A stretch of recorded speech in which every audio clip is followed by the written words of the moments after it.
Hey guys. This is part 15 of What If Naruto Died and Became a Hollow.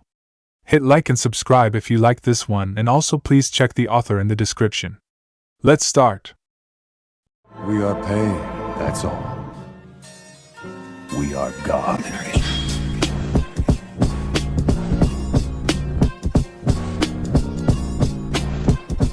Chapter 59, Tiburon, Lobo, Pantera, Murcielago. A tidal wave of water cascaded onto the battlefield as Halibel activated her second release. Kushina was impressed. She didn't think the girl had it in her to produce such a high-level Ryatsu. What was her rank again amongst the Espada? 5th? Naruto had found himself some very powerful allies. Halibel was in the center of it all, engulfed in a ball of water at the center of her release. Another wave broke off and nearly drowned Kushina, but it missed her by just a few feet. After that, Halibel emerged from the center of the water. She was somewhat different than her previous incarnation. She was dressed skimpily before, but her second release toned down even more on the amount of clothing that she wore. Her bony shark skirt had been toned down to nothing more than a line of bone covering her womanhood, and her breasts were almost completely out in full display, her nipples being covered by nothing more than 2 bony dots. Her massive shark sword was gone at this point, but her arm and leg guards remained in place, though they were slightly larger and seemed a bit more protective. In both of her hands she clutched a miniature version of her blade, her hands grasping firmly around the handle, and the face of the blade pointing at Kushina. "Aguja," she whispered, squeezing down the twin handles on her shark blades. Highly pressurized water came shooting from the edge of the shark blades, jettisoning like a needle at deadly speeds at Kushina. It was almost like a laser, and as Kushina got out of the way, it cut a fine hole into the stone ground and that it hit, with an intense amount of accuracy and precision. She fired twin streams of Aguja, creating twin cutters that surged towards Kushina at opposite angles, attempting to close her in and slice her to bits. The captain saw this, and used Shunpa to hang around in midair for a moment, while the streams passed. Meanwhile, Halibel had flashed out of existence using Sonido. She was a great deal faster in her segunda etapa. She's harder to keep up with. Where is she? Kushina asked herself, eyes scanning the battlefield for any signs of the Quinta. There was then a flash from behind her, and Halibel had formed a highly pressurized blade of water from the tip of her blade. The Quinta cut into Kushina's shoulder, but Kushina raised the default form of her Zanpakuto up in time to be able to block the full attack. Nevertheless, she was getting roughed up in the fight now, and the momentum was beginning to shift in Halibel's favor. She hoped she wouldn't have to use her Bankai to finish the fight, especially in such an unstable environment. "Ryaketsu Odori!" Kushina roared, twirling the whip above her head. Halibel raised another eyebrow as Kushina began dancing about in an erratic pattern, swinging her whip around. Yet, on the inside, this display was one of precision and no wasted movements. Kushina fluttered through the air, her whip at her side, wasting no time in attempting to strike Halibel multiple times with her whip. Halibel was a bit too fast at this point to fall for such a simple trick, and every strike Kushina attempted to perform was countered by a blast of water from the tip of Halibel's blade. "La Agata," Halibel muttered, firing another one in Kushina's direction. The woman boiled away the water using manipulation of the blood puddle. That was a pretty basic attack for such an advanced Arrancar. Halibel just seemed to view that attack as a distraction, however, as she once again tried to go for the close-quarters combat against Kushina, appearing in front of her and trying to draw her away from the puddle of blood. She seemed to know that it was her life force during her release state. And with the way things were going, it looked like Halibel was putting enough distance between her and the puddle of blood. Her strikes were quick and strong, and she put her body in between her and Kushina's shirkai, so if the woman wanted to get there, she would have to pass through Halibel first. Halibel continued to swing her shark sword, with Kushina dodging every step of the way. She was getting forced back, but luckily there was a point where Halibel fired twin jets of water that Kushina was able to front vault directly over. She shot out with a kick to Halibel's back, which was near useless against the Quinta's Hierro, but the point was clear. She could get right back over to the puddle without Halibel obstructing her. "I get it now," My shuriken is very limited when it comes to fighting you. You will inevitably attempt to draw me away from the radius where I can control my shuriken. It is the main weakness of my Zanpakuto. And your attacks are far too strong and quick for me to fight while stationary. This is why, she trailed off. What will you do now then? Halibel asked. I will take this battle to the next level, Kushina said ominously. She walked directly into the middle of the puddle, to the point where blood was soaking the bottom of her shoes. Her body and the blood glowed a deep red. Bankai. Several droplets of blood rose up from within the depths of the puddle, passing and framing Kushina's face as they rose into the sky. Soon, it became a torrent, and the blood droplets defied gravity. It was like a torrent of rain pouring into the sky from the ground, with Kushina standing in the exact center of the storm. She thrust her arms out, drenching herself even further in the blood. The blood was bending itself around her, cloaking her in a wet, bloody shawl. It almost looked like Akashi no Hanawa. The puddle was now covering Kushina's entire body, save for her face. It was a robe in a way with the flowing blood and hood, and she looked like a divine goddess of death ready to reap the souls of the damned. Fitting for the former Jinchuriki of the Kyuubi. Halibel, normally the picture of stoicism, even felt a bead of sweat run down her cheek. She shakily rose her sword over the intimidating demon goddess in front of her, and she mustered up the strength to attack. I will give you 5 seconds to repent, Kushina said eerily, her blood cloak flowing. Halibel fired a jet of pressurized water at Kushina, but the blood cloak was even hotter than before. It was scalding, and the water boiled away before it could even touch Kushina. Kushina looked solemn, before she reached out a long, blood-cloaked arm towards Halibel. The female Arankar winced as the appendage slowly came towards her, but she easily used Sonido to get away. Pantano! She yelled, for once in her life losing her cool. She crossed her twin blades, producing a massive stream of water from their tips that shot forward like a tidal wave. Kushina regarded the crashing wave rapidly coming down upon her coolly, even as its crest threatened to overtake her. Using Shunpa, she simply leapt into the air, coming down on the top of the crest and boiling a portion of it away. She was standing upon the water. La Gada! Halibel fired another war drop, though Kushina simply reached out her hand and boiled the water without a second thought. Halibel just hung out in the air for a few seconds longer, before Kushina spoke. Tenbatsu. Kushina had used her Bankai's special ability, and it was somewhat similar to Halibel's Pantano. The cloak rose off of Kushina's body, jettisoning out like a tidal wave of boiling blood. Kushina stood at the crest, once again looking like a goddess prepared to perform judgment on the heathen hollows. Halibel grunted as the tidal wave of blood engulfed her, crashing down onto the stone bridge below, bringing the Quinta Espada along with the tidal wave. Kushina did not even blink. Once again cloaked, Kushina practically floated back down onto the stone bridge as the boiling wave of blood dissipated, and Halibel was left in a broken state in the aftermath. It was a grisly affair. The blood had practically boiled her alive, even getting past the Arankar's strong hierro defenses. She was literally steaming as her flesh was cooked underneath the intense heat, and there were several cracks in whatever plating she had left in wake of her second release. Yet the look on her face was not one of complete agony.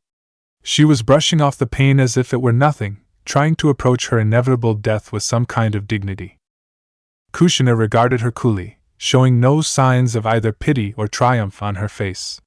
She wasn't one to bask in Halibel's defeat, especially not when the situation was so dire. Why you win? After all these years, it looks like my time serving Naruto has come to an end. Hurry, you have beaten me, and have earned the right to see Naruto. Now please, leave me, Halibel stated. Kushina's Bankai cloak faded, and she once again did not say another word. She didn't even bother with finishing off Halibel as well, but with those wounds, the Quinta would be dead soon enough. All that was left now was for her husband to finish. Maybe she would need to assist him. Minato had been having a little bit of a tougher time fighting Stark than his wife had fighting Halibel. The two combatants were fairly even with Stark in his release and Minato using his shuriken, but the Arankar had just opened up the window a little bit more. It had all started when Stark's Ryatsu began to spike, and the ends of his guns began to glow with his usual light blue Ryatsu. He mentioned that it was time to use the wolves, but Minato didn't know what that meant. Until the emissions of Ryatsu from out the back of his guns began to take on shapes and sizes. They were a metallic, silvery blue when it came to color, but what was more interesting is what they resembled. Wolves? Minato told himself, watching the lupin balls of energy before him. He could tell already that they were not real wolves, instead simply being constructs made of Ryuryoku. But he still didn't even know what they did. That's right. But you don't need to know about them behind the fact that they're my faithful companions. Everything else will become clear to you in due time, Stark said, pointing a pistol at him. The wolves then attacked. They rushed Minato in a fairly predictable manner, but Stark didn't send all of them to attack at once. Nevertheless, Minato took his stance to meet them midway, swinging his shuriken to offset them. A few of them tried to bite his ankles, but he avoided them by slicing clean through one that was heading directly at him from the front. The other two crashed into each other head-on as Minato stepped forward, but they were acting strange now. They were starting to deform out of their lupin shape and reform back into the blue Ryuryoku that they were before. But the strange sound that came with it was very familiar to Minato. Oh, sure.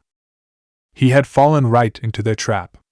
When he had cut the wolf, it emitted a blast not unlike a siro which nearly caught up Minato in its range.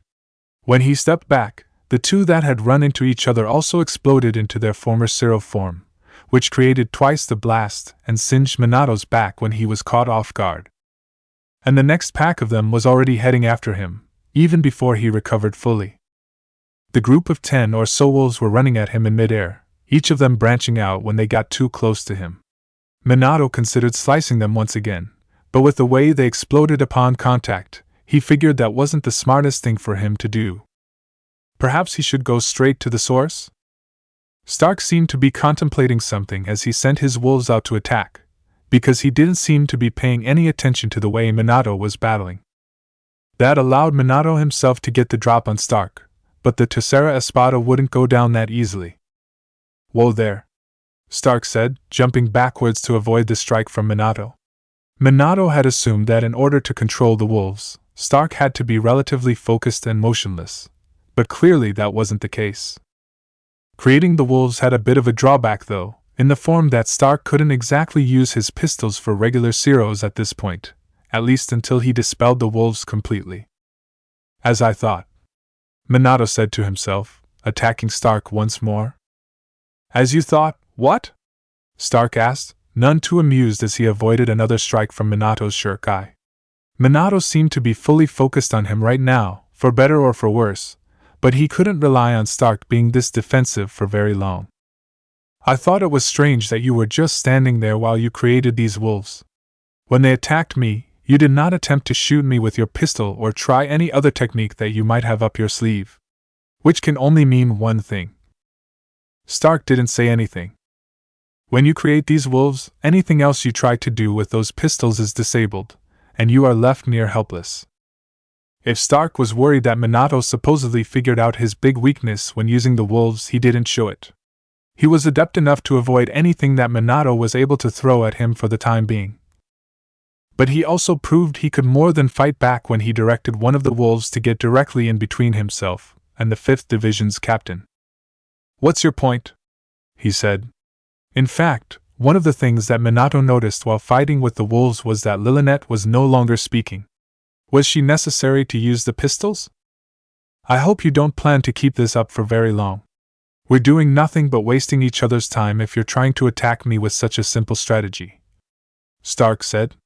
Minato didn't say anything, but he held his free hand out as if he were making an incantation. Bakudo number 63, Seiju Sabaku. Stark instantly knew what Minato was trying to do. With the wolves constantly getting in the way and Minato trying to get him with his shuriken, Stark's moving about was making that difficulty. Hence, the use of Bakudo would rectify that problem. Too bad it was fairly easy to see through. What Minato tried was a fairly stable Bakudo spell to try and bind him in place within a medium such as a wall. That meant that a spell like Seiju Sabaku would allow for a long, yellow coil of Ryuryoku to bind Stark in place. If the Tercera would remain stationary, this is. Bakudo number 63, Sabaku. Now, it wasn't making much sense to Stark. Bakudo number 63, Sabaku. Minato was going to wear himself down at this point.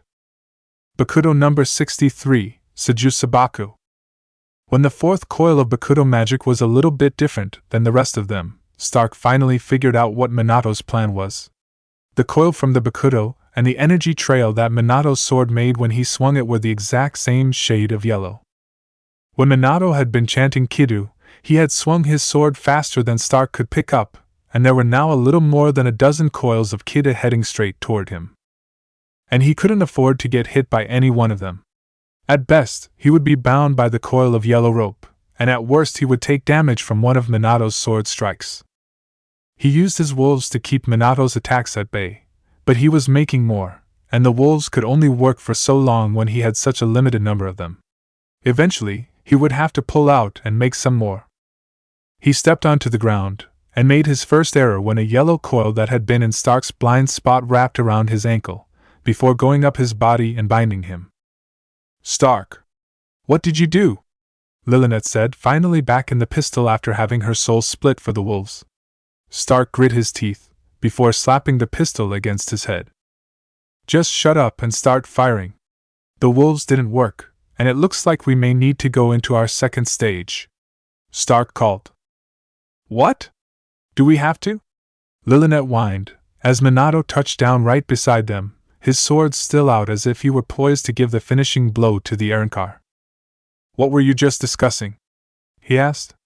"I hope it doesn't involve trying to escape.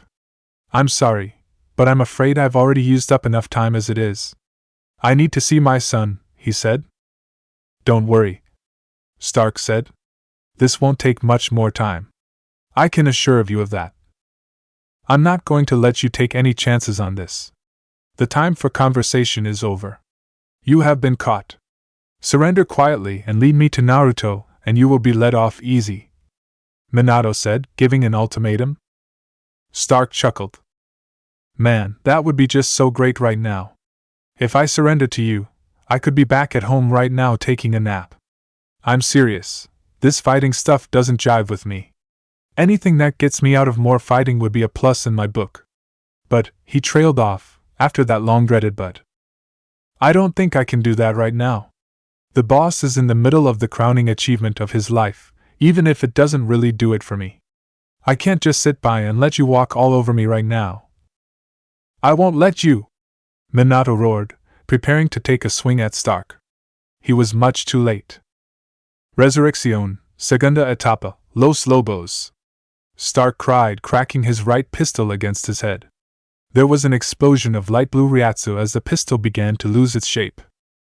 With the Ryatsu increasing, the Kidu that Minato had Stark underneath could no longer withhold a fully released Tercera Espada, and the binds gave way.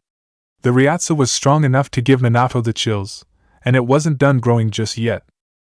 Minato wasn't surprised that Stark had a second release under his sleeve, but he was kicking himself for hesitating far too much when it came to having Stark captive. That feeling increased doubly when he felt Stark's Ryatsu split into something completely different. He knew that the Arrancar mentioned that in order to release, his other half joined with him for them to become one. Did his second release split them apart again? What's the meaning of this? If your second release just gets rid of your pistols with no other apparent changes, then I don't see how you're supposed to have gotten stronger from it, he mentioned to Stark, who was just standing there, gunless. "I will show you what happens when the wolf becomes the rider." That was the only thing that Stark said to his opponent. When Minato took his eyes off Stark, there was a flash of movement. Just like how Lilynette had disappeared into a burst of Ryatsu when she and Stark released their Zanpakuto, she reappeared in one when they activated their second release. "Huh?" Minato asked himself. Lilynette was now a little bit different. Yet Minato wasn't even able to register anything like that, because before he knew it, he had gotten kicked in the face by what seemed to be a strong set of hooves. The former Hokage flew backwards, his durability working wonders for him, but he was still unable to avoid minor injuries to the face. Whatever had hit him was fast. Fast enough to get the jump on the reflexes of a powerful captain, as well as deliver a strong blow to the face. Stark. You know I don't like it when we do this. That was Lillinet's voice. The gunless Stark didn't seem surprised. Just deal with it for a while. We need to go into this state if we want to win. Stark was looking at Lilinet, but Minato saw where the clear changes went to with regards to the pair's second release. Lilinet was not a pair of pistols anymore. If anything, this looked like something that could be considered a normal resurrection for her. In fact, Lilinet looked like the very definition of a centaur, but those weren't the only changes. For starters, she was large. Very large, like the size of an incredibly large horse from back in the human world. Her horse-like half was pure white in color, from the clear hollow armor. A light green tail, the same color as her hair, had grown out of her rear end. Her human half was striking as well.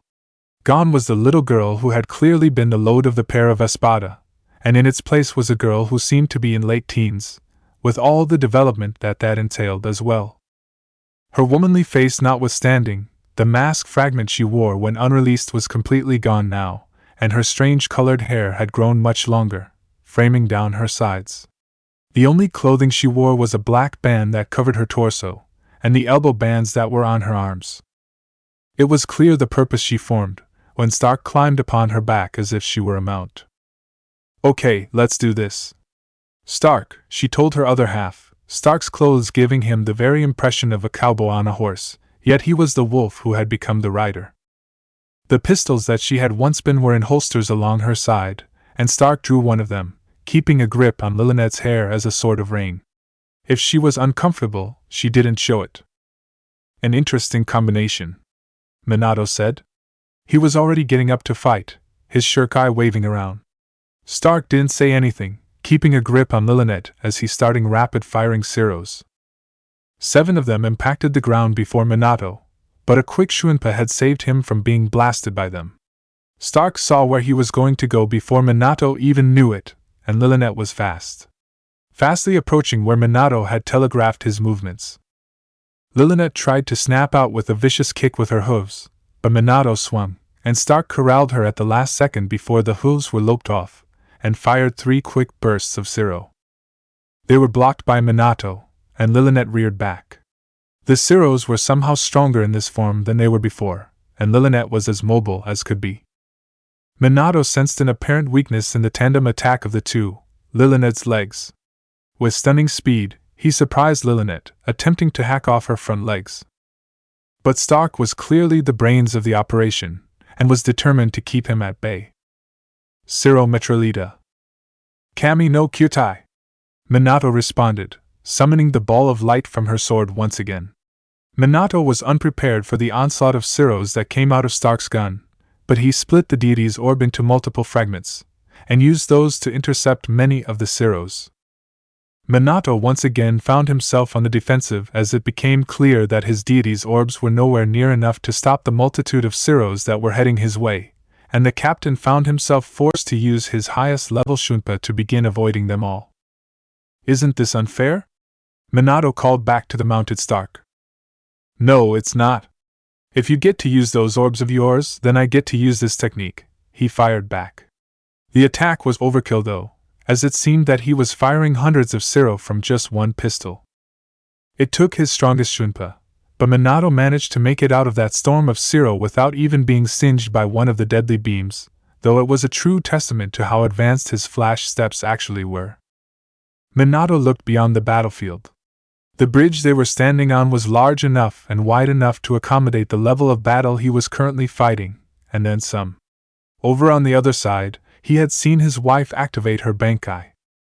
Considering she didn't really like to do that, that female Arrancar must have been a frightening opponent. And considering the circumstances, he might have to copy his wife. Don't you have something else up your sleeve? Lilinet said. The Arrancar girl turned centaur was getting bored and tired doing her job. She wanted something else. Your Bankai, maybe? She finished, and it was clear that she was goading Minato on. And he had to be the stupidest person ever, he thought to himself, because he was going to take the bait. Don't worry. I won't hold back any more, Minato said. Bankai. There was an explosion of Ryatsu strong enough to nearly knock Stark off of his mount, and Lilynette reared up in surprise at the sight of the lightning-based Ryatsu that nearly bowled her over when a wave of it came jolting her way. Kiten no Raijin. A pillar of thunder and lightning crashed onto the bridge, directly on top of Minato himself. He threw his shuriken up into the stream of electricity as it engulfed him, and Stark realized that the stream of lightning wasn't harming the 5th Division's captain in the slightest. In fact, Minato was riding the stream of lightning as if he were a storm deity ascending into the heavens. Stark! Do something!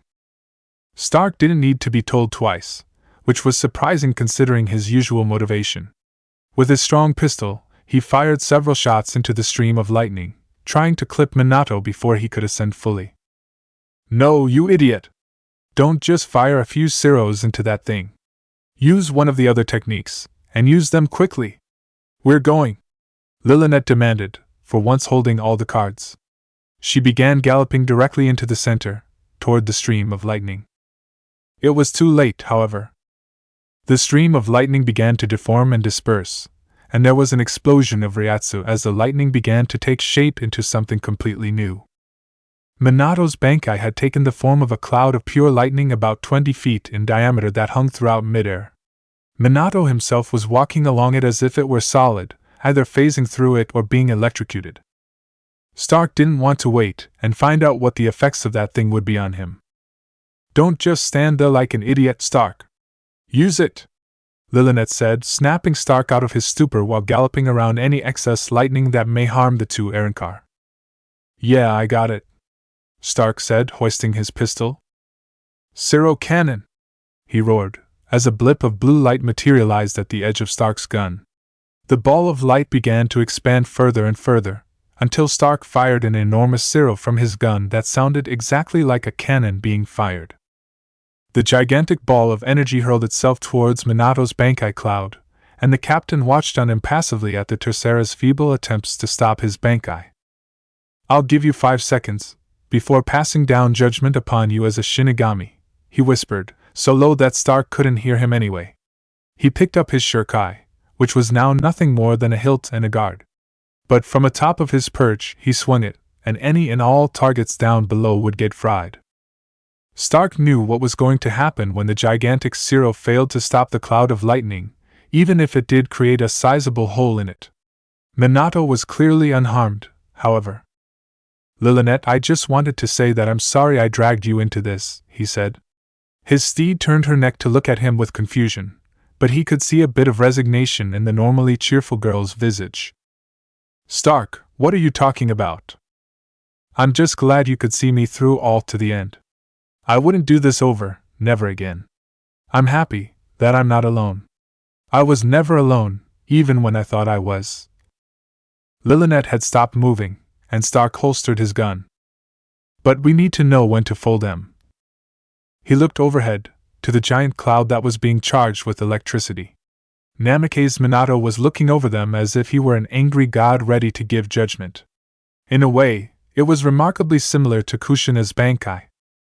Within his protective cloud, Minato did something with his sword hilt, and managed to summon forth an intense bolt of lightning, which he managed to directly at the 2 Arrancar and single Espada. Stark and Lilynette felt a bright light enter their vision, followed by a burning sensation. They did not attempt to fight it. He's fast. Shikamaru pointed out the obvious as Jiraiya attempted to hold off the Septima Espada, with Niji backing up the former Sannin of Konoha. Shikamaru hadn't taken action yet, but at this rate he may have to stop with the strategies and enter the fray. What is this stuff anyway? The Arrancar said, pausing in his approaching to look at the substance that had gotten on his arm. His opponents were far more concerned with him, though. He had released his Zanpakuto, and the once panther-like hollow went back to being panther-like. Like always, his hair had grown out significantly, with his face taking on feline characteristics. He was coated in protective white armor that was slender and form-fitting, and altogether gave him the appearance of a jungle cat. Oh, well. It can't be that important, considering you guys are about to lose. Grimmjow guffawed, speeding around with his Sonido. The 3 Shinigami were on edge. This Arrancar never stopped using his superior speed to get the edge on them, and even now he was flashing around them while firing his elbow darts at them. "Get behind me!"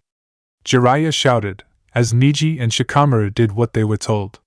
Grimmjow fired several elbow darts at them, which Jiraiya used his sword to redirect them with some effort. He had left an opening though, and Grimmjow used the opportunity to speed right into the middle of things, and he cracked out with a paw which connected with Jiraiya's jaw. "Don't try to protect these weaklings." Those words got him a trident to the neck, but Grimmjow was far too reckless to let Neji's Shirkai slow him down, and he lashed out with more paws as he took out both Neji and Shikamaru along with him. Over on the other side, Tsunade and company were not having better luck with Nnoitra. When the Sexta had released his Zanpakuto, he had grown another pair of arms along with 2 horns that looked like crescent moons. And from those arms were 4 sinister-looking sides that made him the pinnacle of close-quarters combat along with strong hero. Yet, the Arrancar was getting very frustrated when it came to the wonders of Tsunade's Shirkai. He had just inflicted a powerful wound onto Kiba once again, but thanks to the plant on his back, he was perfectly fine in no time at all. Kiba's Shirkai was a twin-bladed katana that resembled 2 dogs' tails, but it was nothing more than a standard physical-type Zanpakuto without any special abilities. Nnoitra had had no trouble keeping Kiba at bay. Yet when he administered more wounds to Rin and kept suffering from the sound effects of her Zanpakuto, Nnoitra had had enough. With all 4 of sides swinging, he attacked Tsunade, who had been inactive the entire fight while keeping her team alive. Minato did not feel like celebrating his victory over the apparent tercera Espada. He looked over at his wife, who was approaching him quickly. She had apparently finished up her battle with the Quinta Espada, in a manner similar to himself. Once they had activated their Bankai, it was over far too easily. The battle waged on below, and Minato had to wonder when it would ever end. There were so many hollows down there, but a member of the Royal Guard could keep them at bay for a very long time. They were just a distraction though. Naruto was probably already within the Greater Palace.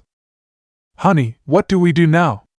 Everyone else is still down there," Kushina told him, pointed a well-manicured finger down below towards the massive horde of hollows. A couple Espada were down there too, which meant that they were likely involved in a fight down there. "I think you know what we need to do now. Believe in our friends, they'll be fine, but we need to go after Naruto right away. If my hunch is correct, he'll have already breached the palace by now with the time that we've already lost." "Didn't Ichigo-san head that way?" Kushina asked. "You're right. If the time passed as any indication, he should have also breached the Greater Palace and confronted Naruto. However, I'm skeptical in his abilities in being able to put a stop to Naruto. I don't know how long he can hold him." The Greater Soul King Palace loomed ahead of them. Within there, they would find Naruto. For better or for worse. And both parents understood what they had to do now. "Let's go, Minato," Kushina said, already taking the lead as she bolted toward the palace. Minato hesitated for just a few seconds longer, before he took off after his wife, heading directly for the Greater Palace. "Kurosaki Ichigo, even after years of evading us and generally being quiet in some depth of Hueco Mundo, you continue to baffle me. What would you have to gain by stopping Naruto? You have not seen anything other than the human world for over a decade," Ulquiorra said, as Ichigo activated his Bankai right in front of him. He had seen that familiar black cloak multiple times before, but this time Ulquiorra could tell that Ichigo's Bankai was several times more impressive than it was before. "Let's just say, it's a personal issue," Ichigo said. "But for all that's been done to me over the years, you're not the one who has been hurting my friends. If you just step aside, we could end this without fighting. And yet you use your Bankai the moment you see me. Your logic does not hold up, Kurosaki Ichigo. I know you would wish to fight me, but clearly you regard Naruto as the greater threat, and wish to get to him as soon as possible," Ulquiorra said. "Nothing escapes you, Ulquiorra." "Quite correct. That would of course include you." Ulquiorra's hand casually flew to the hilt of his sword, and he drew it carefully. Usually he always started fights using his fists, similar to many of his own kind, but he had the sudden feeling that this fight was going to require much more. "Drawing your sword already? What a special honor," Ichigo said sarcastically. But I can't say it isn't smart. You'd be right not to underestimate me now. I've spent over a decade in Hueco Mundo as a Shinigami. A moot point. Your kind may think that's impressive, but any hollow with adequate survival skills could last that long with the dangers of Hueco Mundo. But enough talk. Ichigo took that as a cue to attack, and he did. Getsuga Tens Ho. Ichigo started off the fight with his classic move, and frankly, Ulquiorra was disappointed. The Segunda thought that Ichigo would do more than just stagnate in his abilities during his stay in Hueco Mundo, but apparently he was wrong. Then, the entire thing randomly got stronger. When Ulquiorra tried to guard against the Getsuga Tens Ho, Ichigo managed to change the attack in mid-swing. Notably, Ulquiorra began to feel Ichigo's spiritual pressure getting heavier as he applied force, and the area of the attack was much greater than it used to be. Ulquiorra grunted as he was engulfed in the black Getsuga, and Ichigo stopped pressing the attack, waiting to see if Ulquiorra would use the darkness to strike unexpectedly. Ichigo's eyes scanned the battlefield as his honed instincts picked up on movement from directly over to his right, and the clear sound of a sonito rang out across the battlefield. Ichigo knew that attack. It was a favorite amongst Arrancar. With Ulquiorra's enhanced hierro, he would attempt to carve a hole straight into his opponent's chest, right over where his own hollow hole was. Ichigo wasn't about to let that happen, and he thrust his sword up quickly and blocked Ulquiorra's strike without even so much as flinching. He leapt over a kick from Ulquiorra's follow-up, before speeding behind him. Getsuga Tens Ho, he whispered.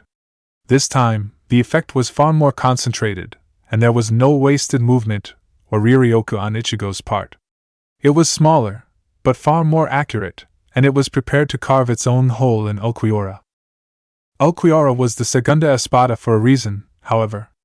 Using his sword, he practically caught the small Getsuga on the tip of his blade, and then with a flick of the wrist, he simply propelled it back at Ichigo. Ichigo's reflexes were far too honed to fall for that, but Ulquiorra was prepared, and was already on the move once again. His analytical eyes were scanning the area, seeing how Ichigo sped across the battlefield. When he saw the pattern, he took off using his own sonito. His Bankai is faster. More importantly, his Ryatsu isn't fluctuating as much anymore. There are no longer any times where it plummets or raises, and is at a fairly stable platform instead. Ulquiorra thought. Still, it wasn't enough to stop him. Once he was in the right position, Ulquiorra's hand reached out and charged up a green Siro, to which he released at a surprised-looked Ichigo who was clearly wondering how Ulquiorra was keeping up with him. H&N. Ichigo grunted, as he pulled back as fast as he could. Ulquiorra released his fully charged Siro, and the acidic green ray flew across towards Ichigo, who knew that he was cornered. Yet, Ichigo didn't submit, or show any signs of fear from the deadly ray heading straight for him. Instead, he reached up to his face without any hesitation, and pulled a white mask over it. So there it is, Ulquiorra commented. I've heard of stories about it, of how you're apparently able to imitate us, but this is a good chance for me to personally see it in action. The masked Ichigo didn't say anything, and Ulquiorra felt himself getting stared down by a familiar gaze that he was used to a long time ago. Some hollows in Hueco Mundo prefer not to talk. You still perplex me, Kurosaki Ichigo. Analysis of your Ryatsu would indicate that you are nowhere near the trash that you were 10 years ago, but your abilities seem remarkably stagnant. Has your time in Hueco Mundo really been so poor to you? Ulquiorra asked. Why don't you see for yourself if I've stagnated? Ichigo asked, his garbled voice sounding remarkably hollow-like. He then struck, and Ulquiorra was taken aback by how quickly he got behind him and swung, creating a torrent of black and red Ryatsu that Ulquiorra just managed to get his sword up to block. But he didn't escape without a crack appearing on his sealed Zanpakuto. Getsuga Tens Ho. Damn it. Before anything else could happen to his Zanpakuto, he sheathed it. He wasn't even going to bother trying to block a full-powered Getsuga Tens Ho with a cracked Zanpakuto, lest he risk losing it. He used Sonito, but it was too little, too late. Fortunately for Ulquiorra, he managed to get out of the blast in time to the point where it only partially engulfed him, and his hero held up underneath the pressure to an extent.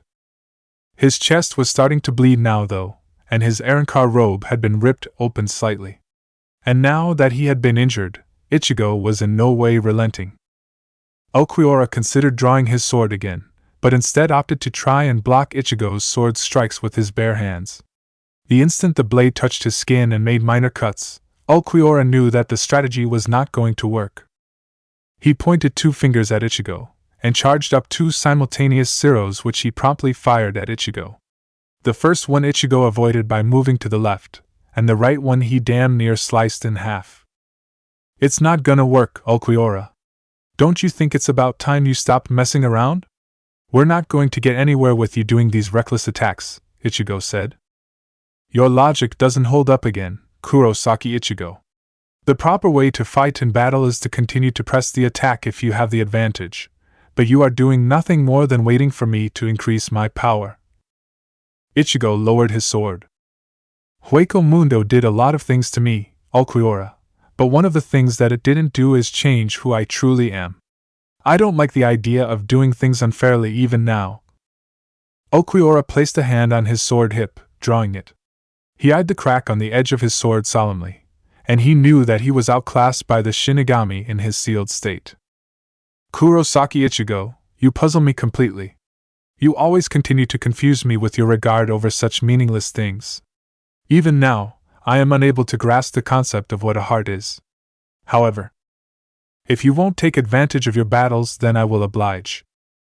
Ichigo didn't change his expression underneath the mask, not even when Ulquiorra raised his Zanpakuto, and his Ryatsu began to increase at a high level. "Things are going to get destructive. Normally, Espada at my rank would not be allowed to release, but given the circumstances and the fact we are in enemy territory, I can make an exception. Enclose, Murcielago. It looks like everyone's going wild down there now." Even Ulquiorra released his Zanpakuto.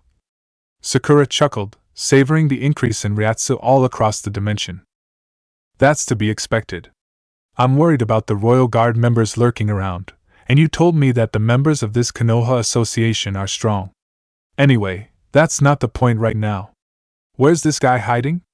Naruto shot back. "The Spirit King, you mean? Well, his retainers have probably told him about the impending invasion, and have urged him to take shelter in a safe place. There's a secret passage behind the throne room that leads to a special chamber, and according to your special book, it's where you need to go," Sakura said. There was a pause for a moment, but Sakura wasn't done talking yet. "I'm surprised. When all the Royal Guard members take their oath and are admitted into the division, they generally know all of the secrets that the Royal Palace has to offer, and anything that the Soul King controls.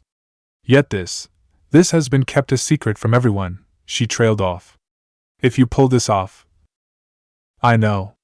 It's exactly the reason why the Soul King is my final, missing target. Let's go, bitch," Naruto said. Sakura chuckled. "Whatever you say, hun. But before we go, just remember that the Soul King is no ordinary soul. He never takes action, but as a being he is something that not even we understand. Keep that in mind." Naruto stared Sakura down, his red eyes boring into her green ones. "I know everything there is to know about the Soul King. It is detailed in El Libro de Ciclos to the full extent, when the legendary Hollow Reporo nearly changed the world. In that sense, I am already greater than that thing," Naruto said. Even Sakura found herself sweating slightly. Thanks to the efforts of the other Espada, Naruto and Sakura had managed to reach the Greater Soul King Palace while not being slowed down by fights at all. The Greater Soul King Palace was much larger than it looked while it hung in the sky. A 7-story tower, the Soul King's quarters resided at the very top, while nearly every other room was a gargantuan hallway that was polished white to perfection. Sleek stone pillars decorated these hallways, and at the end of every one was a staircase that led to the next floor. Sakura kept up with Naruto as he rushed through the floors of the palace, darting upstairs with reckless abandon while knocking pictures and decorations off the walls as went. It was upon the 5th floor that they met one of the Soul King's retainers. He was a tall, skinny man that did not look like he was good at fighting. A white hooded robe covered his entire body, reminding Naruto of an Arrancar without a mask or a stigma. "I intruder! The intruders have breached the Greater Palace. the retainer shrieked. As soon as Sakura came into view, the man became even more panicked, though there was a hint of confusion within his voice. Sakura-sama, what are you doing accompanying this intruder? Sakura was silent for a moment, before her face slowly split into an increasingly menacing smile, which the retainer took at face value given the look of terror on his face. And no, why you couldn't have. Why you took the oath. The oath doesn't mean much to me, kid. You see, the both of us here have really short tempers, and when we're mad, we tend to do some things that others would find unpleasant. Surely you don't want to see what I mean by that, right? She said sultrily. She didn't even bat an eyelash when the retainer exploded into a fountain of gore, courtesy of Naruto. He's close. I can feel it, if his retainers are here, Naruto said, wiping the blood off his arm. Sakura panned her eyes upward as they reached the 6th floor, toward the large gilded door at the end of the hallway, which was slightly open already. The Soul King's throne, Sakura said, as the two of them peered inside at will. No retainers were around, so it was likely that the king was being sheltered somewhere nearby. Sakura pointed upwards, to let Naruto bask in the strangeness. The throne room was just another portion of the hallway, which a small black pocket void in the center with a ray of white light about the size of a human body in the middle of the void. The secret passage is right here. The Soul King likes his illusions, Sakura said, as she stepped into the black void without a second thought.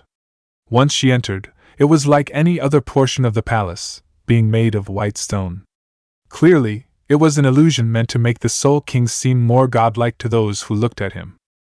She tapped around for a moment as Naruto stepped up beside her, and moved an ordinary tile forward to reveal a secret staircase that led down. I've read about this in the book.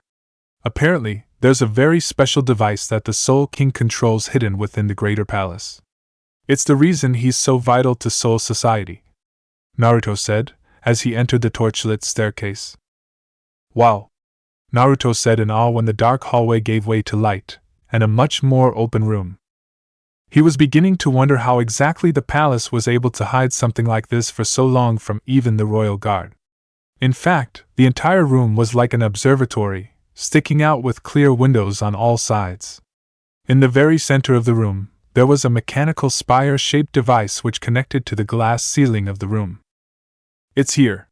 This is what I'm looking for, Naruto said, gesturing to the machine in the center of the room. The intruders. Your Majesty, get behind us. The voice that rang out drew Naruto's attention over to the very back of the room, where two retainers were apparently guarding someone. Naruto squinted his eyes, before a manic grin split his face in two. He was reminded so much of Aizen, and those strange eyes definitely weren't normal. But there was no doubt that Naruto was standing right in front of the genuine Soul King. Chapter 60, Cyclos. Is this really all the two of you have? And you're a captain? Don't you see, I've been going easy on you to give you a chance to bring out your Bankai, but I got tired of waiting, and well, you can see the result. Jiraiya looked around himself as Grimmjow stood before him, while Neji and Kiba lay crumpled at his feet, blood leaking from moderate wounds they had on their body. This is pathetic, you two. You know as well as anyone that we can't let these Arrancar enter the palace. We have to defeat them quickly, so get up now. You guys are seated officers. Are you just going to let those pussy wounds beat you? Jiraiya scolded. We know, Jiraiya-sama. We're fine. Shikamaru sighed, slowly dragging himself to his feet. Neji got up not too long after him, and the two wasted no time in putting distance between themselves and Grimmjow. The sound of rampaging hollows all around them made them slightly nervous, but Grimmjow wasn't going to give them any time to recover. He opened his elbow like it were a chamber, and 5 pointed objects were revealed underneath. He's doing something. We need to guard quickly, Shikamaru told his two teammates. Jiraiya didn't need to be told twice, and he waved his sword directly in front of him. Sankabe. Jiraiya's Zanpakuto blasted the thick green fluid coating his sword onto the ground, where it rose as a form of barrier around all 3 of the Shinigami. All 5 of the darts impacted the wall, slowing it down for a moment, while preventing injuries to the group. Jiraiya wasn't done yet, putting more force into the wall to try and make it hold up against the darts that Grimmjow had fired at them. They were drilling through the liquid slowly but surely. "Move!" Jiraiya shouted when he realized it was no good, before he leapt out of the way without a second thought. Neji and Shikamaru followed suit, and they were fortunate enough to get by before the darts penetrated the thick acid barrier at a great speed and flew past them. They were strong enough to put a hole in the ground where they impacted. Ugh! Shikamaru and Neji turned around quickly after they had tumbled along the ground to avoid the darts, trying to locate the source of the noise. Grimmjow was on the move once again, and from the sounds of things, he had gotten to Jiraiya in the confusion, and had followed up on his attack perfectly. The situation wasn't looking good. From their vantage point, Grimmjow was seconds away from impaling Jiraiya with one of his paws, and the captain was desperately trying to keep him at bay with his sword. When Grimmjow shot his other arm out, he drew blood from Jiraiya, clipping him across the face. Jiraiya splashed some acid on Grimmjow, who chuckled even as his white mask material began to corrode and crack. The Arrancar used his agility to flip over Jiraiya, delivering a devastating kick to the captain's back from behind. Grimmjow was definitely faster than Jiraiya, and he had a fair bit of power underneath his slim frame. Santamari! Jiraiya sensed the danger that he was in, and he once again blasted a multitude of Toad's stomach acid off of the end of his shuriken. This time, however, he pointed it downwards into the ground, and allowed it to engulf himself as well. "Stand back, you two! Don't come near me!" he shouted at Neji and Shikamaru. They nodded in obedience as they began to notice what was happening. Jiraiya was standing in the middle of the stomach acid, and was not getting dissolved. Rather, it was coating him in a protective layer without actually harming him at all. "Ah, come on! This stuff again!" Grimmjow growled. The pool of acid was about 10 feet in diameter while being around 3 feet deep, and Grimmjow didn't know how that sword was capable of producing so much of it. Fortunately for Grimmjow, he could just hang out in the air without touching the acid before him, but Jiraiya wasn't about to let him just camp out up there. The former Toad sage cocked his sword over his shoulder, before swinging it lightly. A wave of acid crashed into midair, and Grimmjow was forced to gather his wits and move to the side to avoid the small wave, but Jiraiya sent 2 more his way after the first one failed. "You trying to drown me in this stuff? It won't work as long as I'm up here," Grimmjow stated, firing a blue Ciro at another wave that was headed his way. Before Jiraiya could even respond, a shadow fell over Grimmjow. "What the?" Grimmjow said, as the shadow fell over him. He tried to move, but found that as soon as the shadow had fallen over him, he was frozen in midair. "Good job, Shikamaru," Neji complimented. So you had something like this up your sleeve the entire time, didn't you, fucker?" Grimmjow said, struggling to move his body to look at Shikamaru. Said Shinigami was apparently so relaxed he had sat down, but before him was a completely black blade that was stabbed into the ground.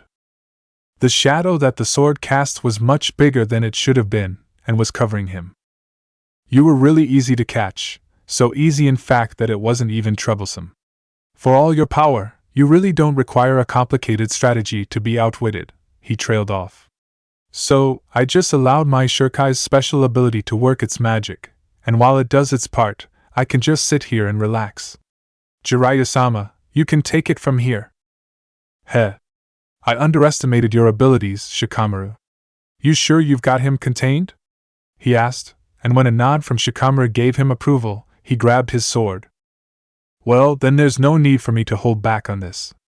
Can't allow this wily Arrancar to get away unscathed," he said, before he casually dropped his sword into the pool of acid. Bankai! Gamma no Kukyugaku! Slowly but surely, droplets of Toad's stomach acid began rising from the pools that Jiraiya had created earlier. His sword flew back into his hands, though this time it was not coated in the familiar acid that made up his shuriken. The acid turned into a concentrated stream of liquid that flowed in midair. It was like Jiraiya's weapon was a conductor's baton, and wherever he chose to point, the acid would follow in a symphony. In its default state, it formed a thin ring around Jiraiya's body. "What do you plan to do now? That wimpy thing doesn't look like it can hurt me." Jiraiya grinned toothily, and for a moment he mirrored Grimmjow with an almost psychotic smile. He raised his sword, allowing the acid around him to flow. It shot out at Grimmjow in a stream-like form, but it didn't hold that shape for very long. In the middle of its path, the liquid acid suddenly expanded into a size much more reminiscent of a bankai, as if it were a great tidal wave of acid heading towards Grimmjow. But Grimmjow wouldn't allow Shikamaru's shadow binding to work on him for so long. With great strength, he pulled himself free from the Shurikai's grasp, and in doing so, he nearly uprooted the sword that had been in place conducting the kid-like special ability. Damn it! Jiraiya-sama! I can't hold him any longer, Shikamaru said before he was struck heavily by one of Grimmjow's legs in a fierce kick. He had grabbed his Zanpakuto before he could be drawn into the tidal wave of stomach acid, but in doing so he left himself open to further attacks. Shikamaru! Damn! Jiraiya called, before he called off the tidal wave of acid back toward its normal form before it could engulf the disoriented Shikamaru. The former Konoha Chunin was nimble enough to get back on his feet hastily, but Grimmjow was a speed demon, and his agility and reactions were superior to anyone present. I'll do it, Niji said stoically, his kinori gripped tightly in his hands. Like he did with Naruto, he pointed the strange trident at Grimmjow, but this time, it wasn't pressed to the Arrancar's neck. Ajikajutsu. The two farthest prongs shot off once again, but Niji put much more Ryatsu into them this time, and they shot off at Grimmjow with about the speed of one of his elbow darts. Without even waiting for a hit, Niji was on the move.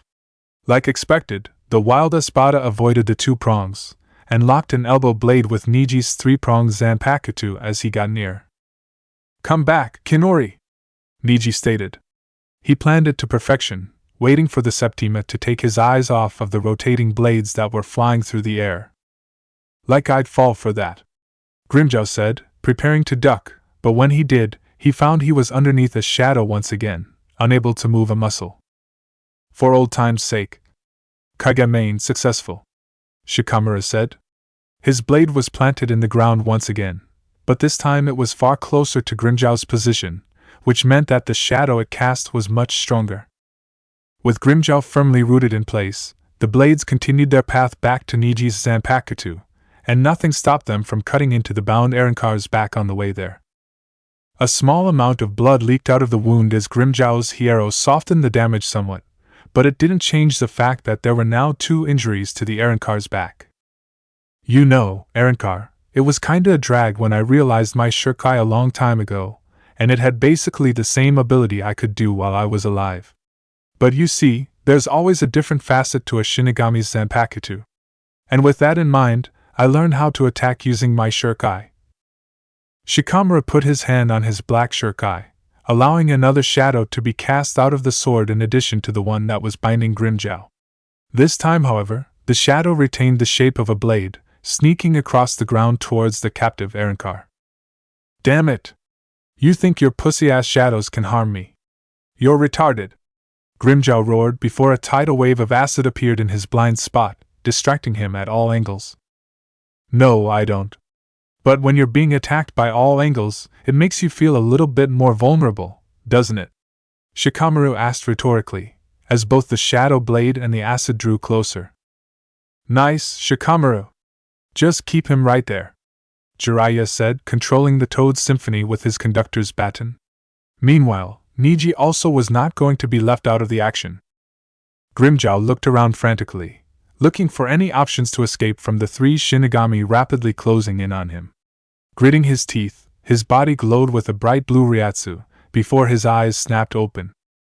Resurrección, segunda etapa, Pantera. What the fuck?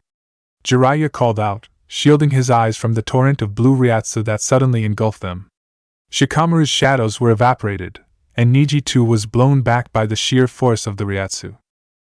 A low growl emanated from the spot where Grimmjow stood, and a flash of movement almost impossible to see resounded as the wave of acid crashed down on where Grimmjow once would be. Shikamaru's breath caught in his throat as he felt four sharp claws press themselves into his throat, and the growling continued ever louder, right next to his ear. Your fucking shadows won't work anymore, Grimmjow's voice growled. The change in the Arrancar's tone was astounding. Whereas before he was a psychotic, yet obnoxious fighter, here he sounded like a wild animal, growling with every syllable he uttered. Shikamaru's eyes darted around to glimpse at a Grimmjow that was much more animalistic than even his first release, with long, razor-sharp claws on all digits, to the feline mask that covered the bottom half of his face, along with the much bulkier body covered from head to toe in bony armor.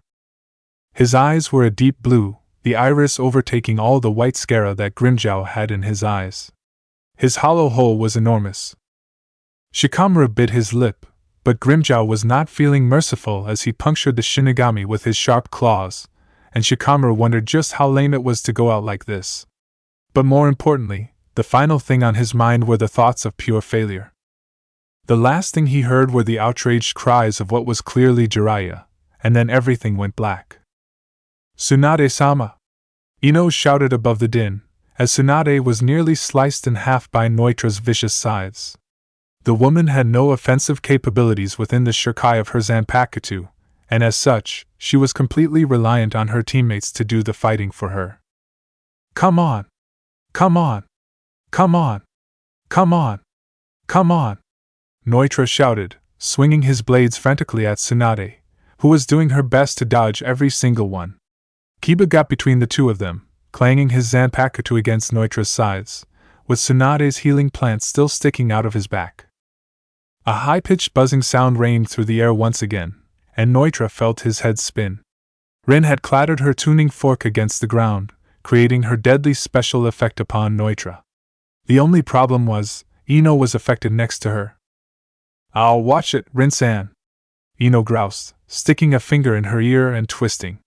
Rin had the decency to look sheepish enough, but that was all shattered when Nnoitra decided to turn his attention on her instead. "Arg! So many annoying abilities. I don't even know who to kill first," he rumbled.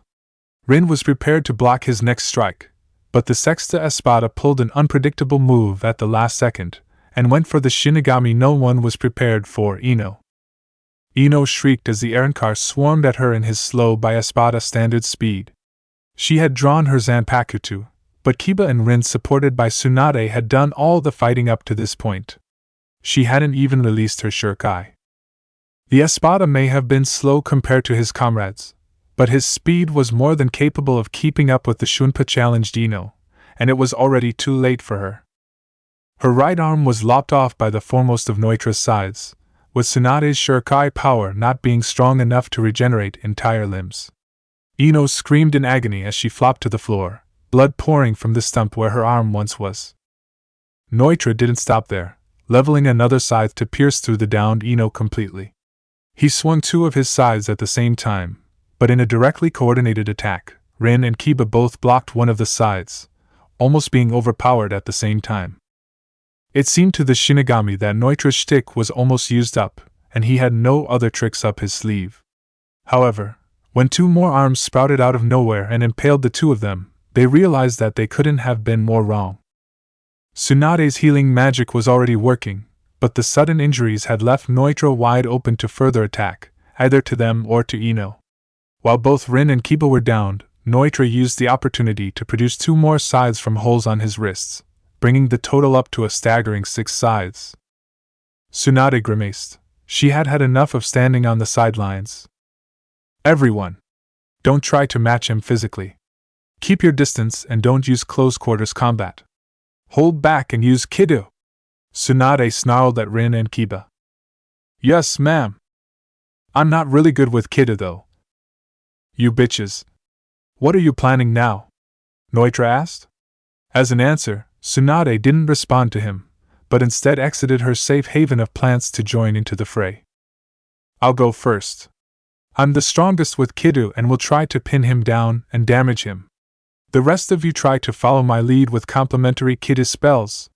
Rin, you're the most proficient here in Hada spells, so after my Bakudo." Tsunade trailed off. "I've got it, Tsunade-sama." "Okay, he's slow, but he needs to be motionless. I'm going first," Tsunade called. "Bakudo number 75, go Chotekken." Tsunade slammed her palms into the stone ground before her as her fingertips glowed with a sacred yellow light. Nnoitra turned towards her prepared for a fight, but was not ready when 5 strong steel pillars fell straight from the sky. 2 of them clipped his legs as he fell to the ground, and another one pinned down his right half of arms. Curiously, the final 2 pillars missed completely, and he was able to lay there with just half his body pinned. "Shit!" Nnoitra screamed, but as he wiggled his left half of arms, Tsunade knew that he wasn't completely restrained. And now for a barrier! Bakudo number 81, Danku. Tsunade cast another Bakudo spell directly after her first one, placing 3 invisible barrier walls around Nnoitra. Even if he broke out, his attacks would be repelled by the barriers, and they would remain unharmed. The only opening was for Rin to fire into. "I'm on it, Tsunade-sama." Hada number 63, Raikoho. Rin's palms crackled with electrical energy, and she stepped forth to fire the lightning-based Kiddo into the opening left.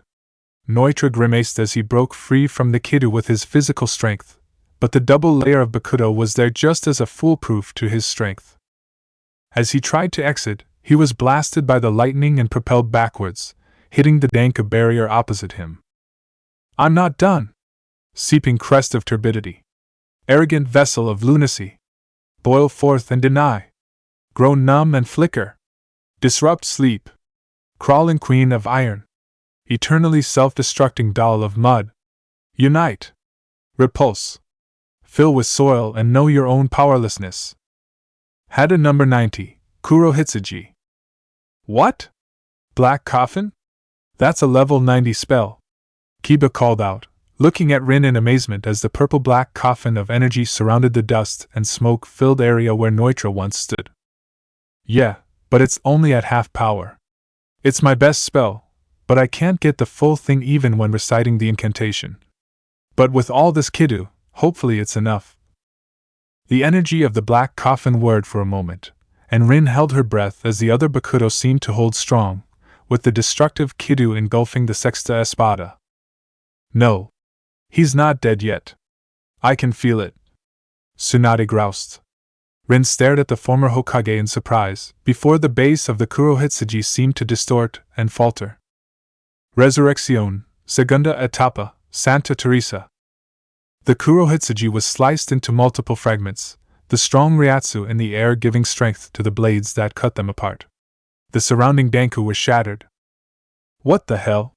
Kiba cried out, as the iron pillars from the other Bakudo were cast down. The Ryatsu being emitted was heavier than anyone else's currently present, and it shone through with an intense amount of bloodlust. A scythe darted out of the cloud of dust and Ryatsu, heading straight for Rin. The girl yelped and dodged, before she noticed that the injured Ino was directly in the way of the scythe. Grimacing, she shoved Ino out of the way with her body, taking the thick end of the scythe directly in the right shoulder. "Rin-san!" Both Ino and Kiba cried. Rin flopped to the ground just like Ino had not too long ago, but she clearly wasn't dead yet. She scrambled to her feet, clutching her wound as Tsunade's healing Zanpakuto began to work its magic. "That shit again." Nnoitra's voice rang out. "It's the only thing keeping all of you alive." The rest of the Kiddo shattered into small bits as Tsunade grimaced. The Kiddo had not been effective after all, and with the change in Ryatsu, it was clear that their opponent had gotten even stronger. "TCH, one thing I don't like about this form is that it lessens the number of arms I have. But then again," Nnoitra said as he stepped out into the fray. True to his word, the Sexta was down to 2 arms now, but he didn't look any less dangerous. His scythes had been relocated to the bottom side of his wrists, jutting out from 2 holes in the hollow armor to create a vicious curved blade nearly 4 feet in length. The scythe was pure silver except for the very thin blade portion, which was covered in a sharp-looking black substance. Nnoitra grinned as he stepped out, revealing serrated, razor-like fangs. His horns were curved downwards to flank his face, with his hollow mask portion as a set of goggles, one covering his single eye and the other covering his whole. He sliced his blades against one another, grinning at the group. His body is much more streamlined. He doesn't look quite as... Rin thought, but she was forced to turn elsewhere, as Nnoitra appeared directly behind her with a blade poised at her throat. "Slow!"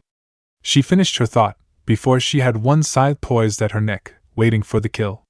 Fear entered the woman's eyes, and she knew that a fatal blow to a vital organ was not something that Tsunade's Shirkai could just heal off. I've fucked around for way too long. You bitches have gotten on my nerves. This isn't even fun anymore. Nnoitra growled. Die. Rin. Rin attempted to move, but her comrades could only watch in horror as Nnoitra plunged his weapon into Rin's neck, slicing her jugular to pieces as a torrent of blood splattered the dying woman's body. She let out a cry of fear and despair, shakily putting her hands to her face before silently collapsing into the dirt. The vine in her back slowly detached itself. It had been a clean kill, something that was rare with the likes of Nnoitra. All right, who's next? Nnoitra sneered at the rest of them. Tsunade was seething. As a healer, she had allowed the ultimate failure to occur under her watch. Bankai. The battlefield was silent for just a moment, as green rain fell from the heavens. Everyone on the upper level, from the Konoha Association to the remaining Espada, halted, putting their hands out to catch the bizarre rain which they quickly determined wasn't rain, but Riryoku. What the hell? Minato cried, near the end of the bridge. Ah shit. He went and did it, huh? That bastard Ulquiorra. Grimmjow noted, pausing in his fight. Back at the entrance to the Greater Palace, Ichigo was impressed. Even with the hollow mask, Ichigo could not help but whistle. What a pretty show. I saw that number on your chest. I guess you've been promoted for a reason, huh? In all honesty, I came here expecting something like that. But, he trailed off, as Ulquiorra unfurled big black wings, showing off the new bat-eared helmet that he was sporting, along with the form-fitting wardrobe. The one who attacks first wins, Ichigo called, placing both hands on her Zanpakuto and swinging with all his might at Ulquiorra. The Bat Hollow didn't flinch, and opted to instead produce the Luz de la Luna from the palm of his hand. He met Ichigo's blade with a lance, and Ichigo grunted underneath the pressure.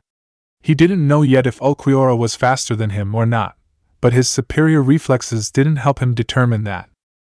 Ulquiorra flapped his large wings, putting some distance between Ichigo and himself, while the Shinigami pressed the attack. He placed his blade up to his shoulder, looking down it as if it were a sight, and thrust forward with a stabbing motion. Ulquiorra avoided 6 or 7 quick stabs from Ichigo's Zanpakuto that were attempting to impale him straight through the head, before Ichigo changed tactics and raised his Zanpakuto over his head.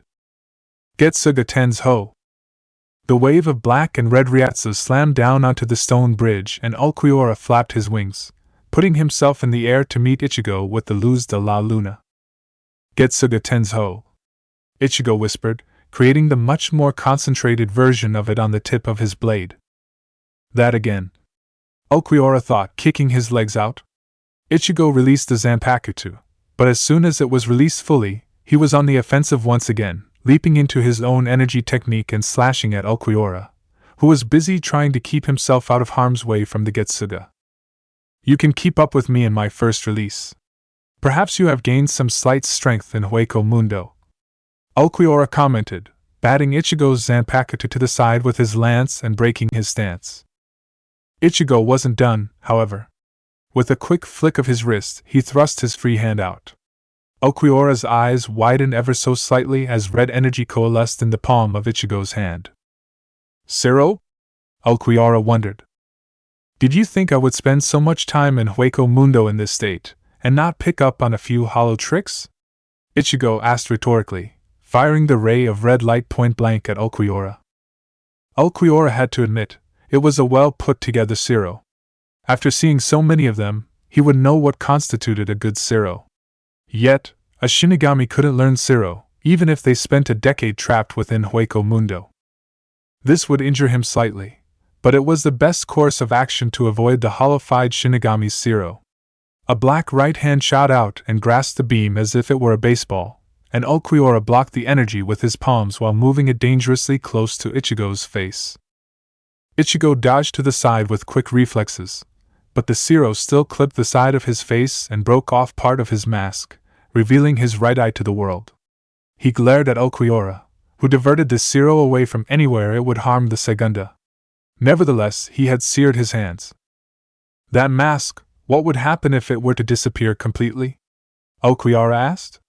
Ichigo's eyes seemed to snap open at that, and he placed a hand over his face, recovering the portion of the mask that had been broken. Not a chance. With those words spoken, Ichigo once again jumped back into the fray, swinging with a flurry of wild yet controlled slashes, followed by a quick Getsuga Tenzo heavily powered up by his mask. I see. You fight like a true hollow, far less restrained than a normal Shinigami. But Ulquiorra unleashed his true Sonido, crouching down nary an inch in front of Ichigo as the Shinigami prepared to strike with his sword yet again. He lifted his head up, staring coolly into Ichigo's blackened eyes. You lack the fire. I would know. I've lacked it for centuries. Ulquiorra continued to look straight into Ichigo's eyes, before he flashed a finger straight in front of him. Ichigo swung his sword again, and Ulquiorra retracted his finger, shaking his head as he did so. It wouldn't work at close quarters. His energy lance whirred within his hands. Tell me, Kurosaki Ichigo, do you know that there are many specialized forms of Siro in addition to the one used by all hollows? Ulquiorra asked casually. The masked visage of Ichigo stared back at him blankly, indicating no knowledge of the situation. I myself use a specialized form of Siro, one whose power truly indicates the strength of the Espada. Ichigo tentatively held his ground. The Siro sounded like bad news, but Ichigo was suddenly alerted to a much more pressing issue as he felt a deep rumbling that shook him to the core. Why?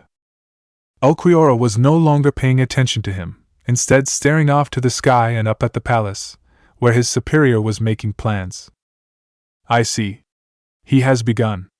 We have lost many of our number, but the Soul King has fallen into our grasp. Everything as you know it is about to come to an end. At that moment, Ichigo did something that Ulquiorra considered surprising. In the heat of battle, he waved his hand across his face and took the hollow mask off, reverting him back to his less powerful state. The Soul King? I think it's been pretty obvious that you were after the Soul King all this time, Ichigo said, his eyes glancing down at the battlefield below, and the millions of hollows desperately attempting to kill just 5 people. But why? Do you wish to kill him?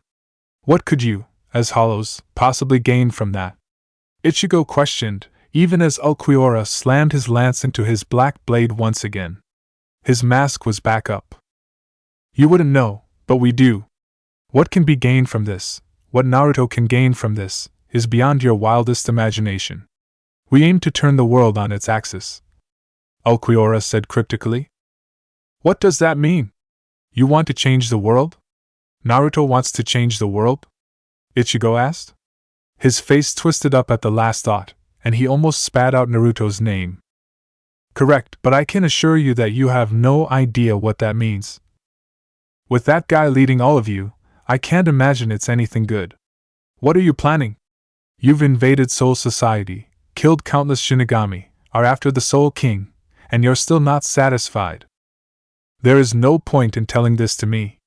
I'm not the one who created this plan, and every moment you spend talking, you allow Naruto to get one step closer to his goal.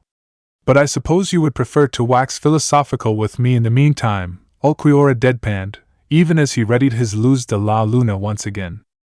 But since we're already talking, did you know that we once tried to see if you were worthy to join our cause? Ulquiorra asked. Ichigo barked out a laugh. Me? Join you? That's a fucking good one.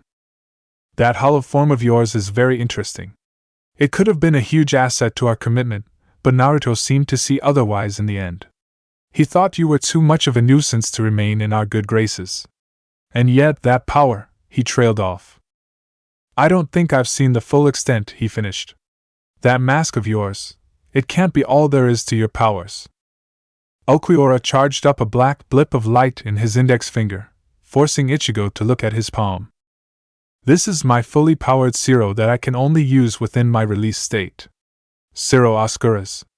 Can your mask withstand something like this? Ulquiorra inquired.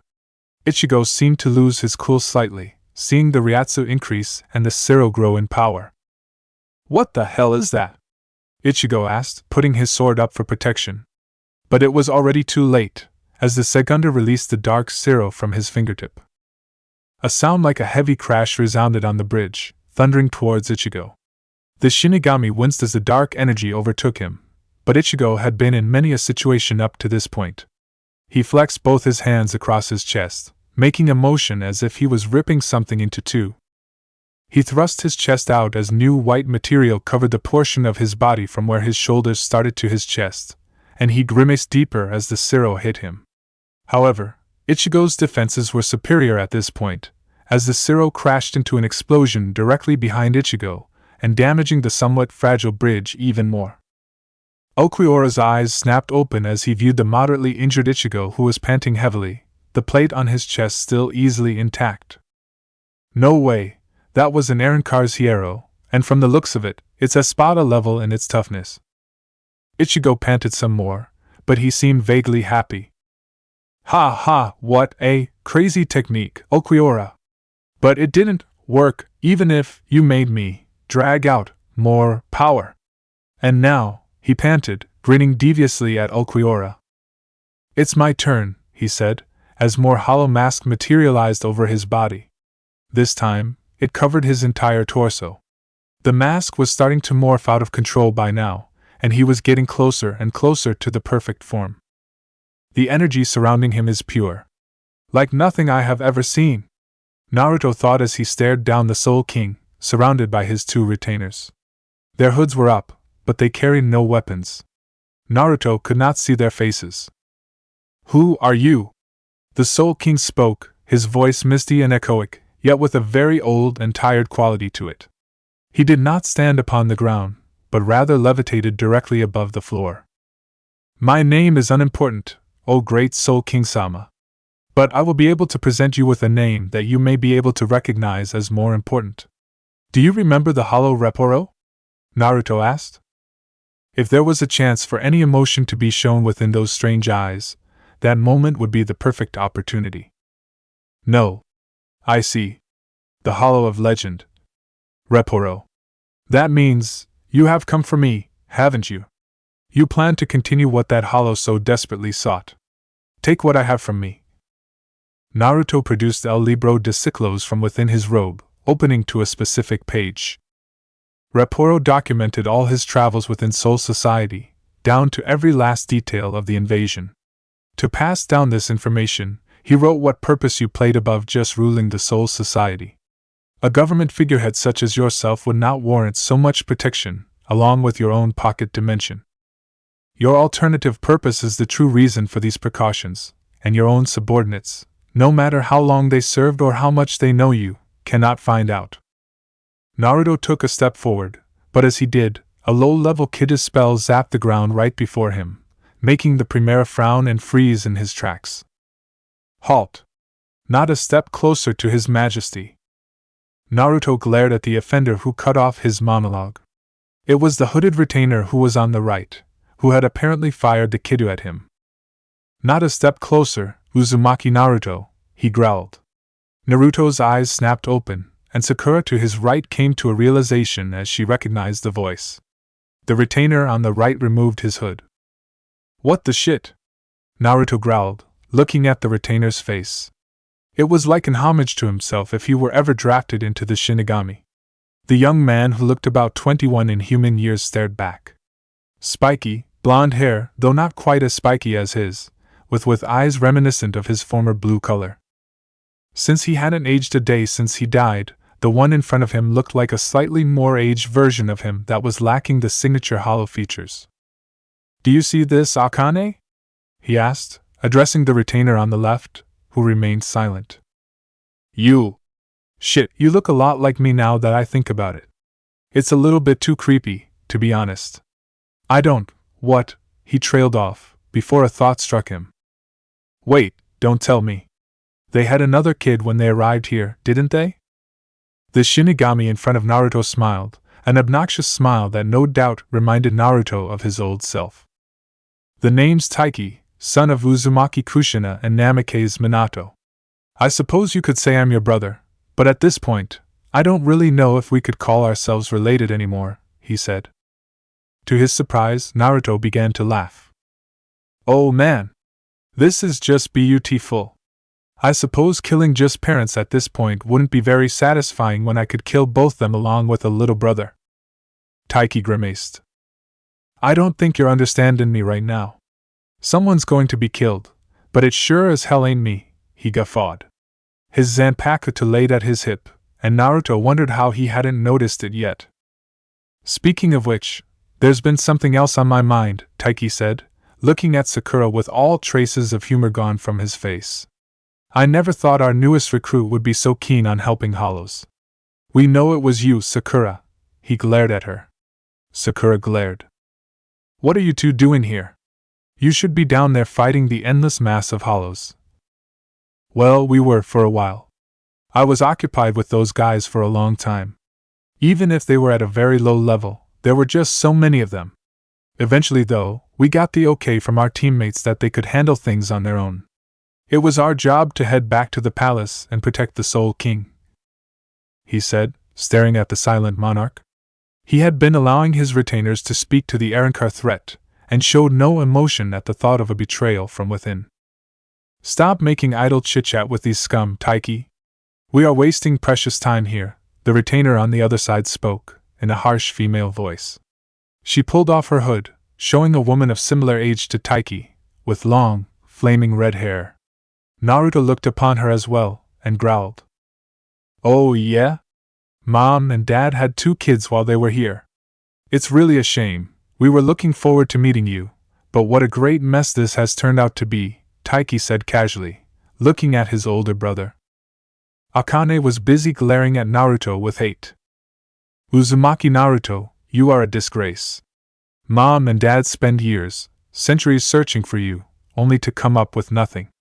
And you have basically spit in their faces with what you are doing, in addition to being out for their lives. They might have mercy upon seeing you, but do not think I am the same way. I will end your life and now, and will work with them to get over your memory. Naruto's sister said, her own Zanpakuto at her hip. 1, 2, 3, 4 family members to kill. Naruto growled happily. That motherfucker Minato is still the top priority, but I guess he never told you about me, did he? And what he did? What? He told us about you, alright. What you did within the village of Konoha, growing up with the power of the Kyuubi, and working to gain the respect of the village. I'm kinda envious, to be honest, Taiki said. That did it? Envious? You're envious of me? That's too funny. You spoiled Shinigami kids wouldn't even last a day going through what I did back in Konoha. That smelly shithole got what was coming to it, and if there's one thing I regret, it's not seeing the look of the despair on Namake's Minato's stupid face, he guffawed. Enough of your disgusting prattle, Akane said. Naruto. These 2 are members of the Royal Guard, Sakura said. She was going to stay out of this one. So we gotta do it then? I guess so, it will be fun. But first, there's a really big item on my agenda I need to take care of, he said, flashing away using Sonido, catching both Akane and Taiki off guard. He's fast, Akane gasped, whipping out her Zanpakuto as Naruto appeared directly on top of them, grabbing the stoic Soul King on his face and pushing him away while avoiding 2 quick swings coming from his siblings. What the? Taiki wondered, as Naruto was already over at the spire machine that rose out of the chamber. The 2 siblings of the Royal Guard didn't even know what it was for, but the Soul King definitely did. Wait, he started, but Naruto shoved his face into the metal of the machine. Surprisingly, it didn't look like he was injured by the blow in the slightest. No, I will not wait. Not anymore. You know what this machine does, it's your true calling. Without you and your power, this machine cannot operate. And I plan to do it. What is he talking about, Spirit King-sama? Akane asked. You know, I've kinda wondered what kind of leader keeps such huge secrets from his strongest followers. But then again, it's not like you actually do any leading, you powerless figurehead. Naruto roared, slamming the king's head into the metal once again. This machine is... Stay back, you two. Don't put yourselves in harm's way. The Spirit King began, and the 2 members of the Royal Guard looked at him dumbly, even as they were about to jump into action. If you want to know so badly, I'll be the one to tell you. Naruto grinned, whipping out El Libro de Ciclos and turning to a certain page. His posture and expression was unusually subdued as he thumbed through the words to find a certain passage. The legendary Hollow has seen so much shit, he mused. But this is the greatest discovery of all. Basically, this particular chapter gives the book its namesake, he mused, before he cleared his throat. Alright, so everyone knows that the world we live in is split into 3 separate dimensions, correct? The Soul Society, which governs the afterlife and governs the souls that were both born here and the souls of past humans. The human world, the realm of the living. And Hueco Mundo, the world of the hollows. Each of these 3 realms are completely separate dimensions that have very limited interaction with each other, at least by today's standards, he trailed off. Akane and Taiki were puzzled, but their swords were still at the ready. This knowledge is limited to the Soul King and Hollow Legend Reporo. No one else knows the true history of this world. Did you know that at one time, long ago, the lines were much more blurred? A stone dropped into Taiki's and Akane's gut. They both had a bad feeling about this. They trembled when Naruto's grip on the Soul King tightened, but they didn't move, remembering the king's orders. 4,000 years ago, there were no lines between the dimensions. Or, to be more accurate, there were no distinctions. Everyone was in one place, and they could all interact with each other. Nowadays, hollows can pretty much come and go from the human world as they please, but they didn't have their own dimension back then, and neither did the Shinigami. He paused. Basically, what the world amounts to is souls having no home to call their own, so the eventual hollowification process would be inevitable. Naturally, there were a few souls that developed special powers, and as Shinigami, they were the opposite of hollows, and as such able to resist becoming one. But they were getting overwhelmed, because nearly every human ended up as a hollow, and the cycle continued. These proto-Shinigami banded together to find a way to end this pointless charade, and eventually they found a way. One being at the top stood at the top of the proto-Shinigami, with powers on a cosmic scale that the world has not seen before or since. Though he had no patience or ability for fighting, this being could end all their problems. Do you know who that being might have been? Naruto asked, but his eyes automatically panned to the Soul King. Akane and Taiki were at a loss for words now, and they normally spunky sibling duo were being floored by Naruto. This individual, who is now known as the Soul King, had the unique power of what is known as spatial Ryatsu, but he needed a way to channel his power. So the ancient Shinigami built this. Naruto banged his hand against the complex machine. With it, he could channel his power of space in order to do one particular thing. Split the world, he finished. What?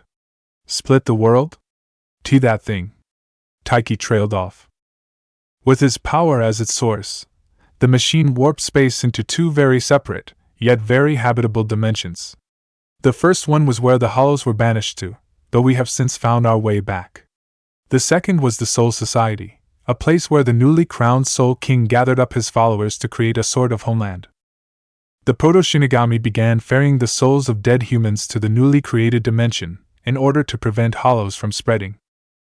The royal palace was also carved out using the machine, and the Soul King disappeared into his own special world, never to be seen again by the Soul Society.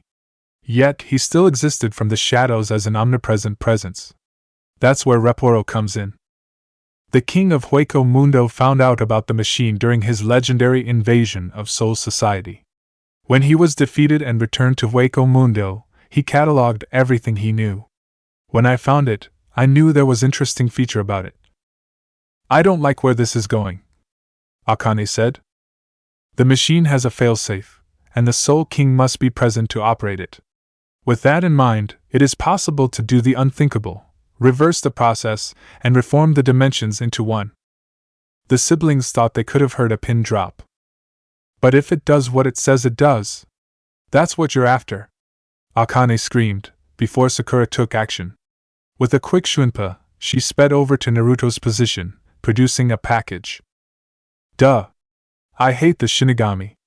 Soul Society is a fucking cum stain. Put it back the way it was. No more Kanso, no more halting the process of hollowification by taking humans here, and no more Soul Society. Naruto clicked open the interface, showing a complicated array of knobs and buttons. Going back to his guide, he flipped a switch while pressed 3 buttons in a specific order, and the machine roared to life. A ray of energy shot out of the end of the spire, going through the hole in the ceiling. The soul stream, the thread of dimensions, but it's not ready. The first ingredient to split apart the Naruto roared, grabbing the Soul King and throwing at the now glowing machine. He didn't say a word, like he was resigning his fate. I'm tired of ruling over this place, he thought. As he was thrown into the soul stream, he was vaporized immediately, and Akane and Taiki gasped. Yet, the Soul King's powerful Ryatsu lingered, and was added to the soul stream as it grew. It was piercing the sky at this point. First, the keys, Naruto shouted, pulling out the 13 keys he received from Soul Society's captains. True to his word, there were 13 slots on the face of the machine, each numbered with the kanji for each division. He put them all in each slot, listening as the machine whirred. We still need 3 more things, Naruto cried. As if on cue, Sakura handed him the package. He unwrapped it, showing a vial of what seemed to be a black goopy liquid.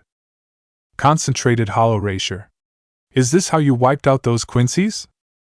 Sakura grinned. Yep. You'd probably know that the very being of hollows is practically poison to a Quincy.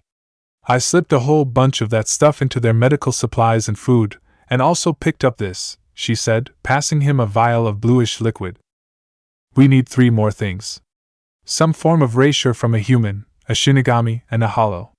One of the dominant race of each dimension to bind them together. This one. Quincy's are humans as well. I won't let you! We've been sitting around for far too long. Akane roared, and with a quick shunpa she crashed her Zanpakuto into Naruto, nearly splitting the floor in 2. The machine had not been damaged. It would have killed him, if Naruto hadn't blocked the strike with his own Zanpakuto. Simultaneously, he uncorked the vials and tossed them with abandon into the soul stream, watching as the ooze mixed in, and the hole in the sky got larger. He pushed off, causing Akane to skid back.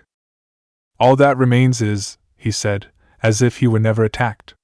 The Shinigami. They're everywhere. I've even got 2 fine ones right in front of me, but seeing as she's already fulfilled her purpose.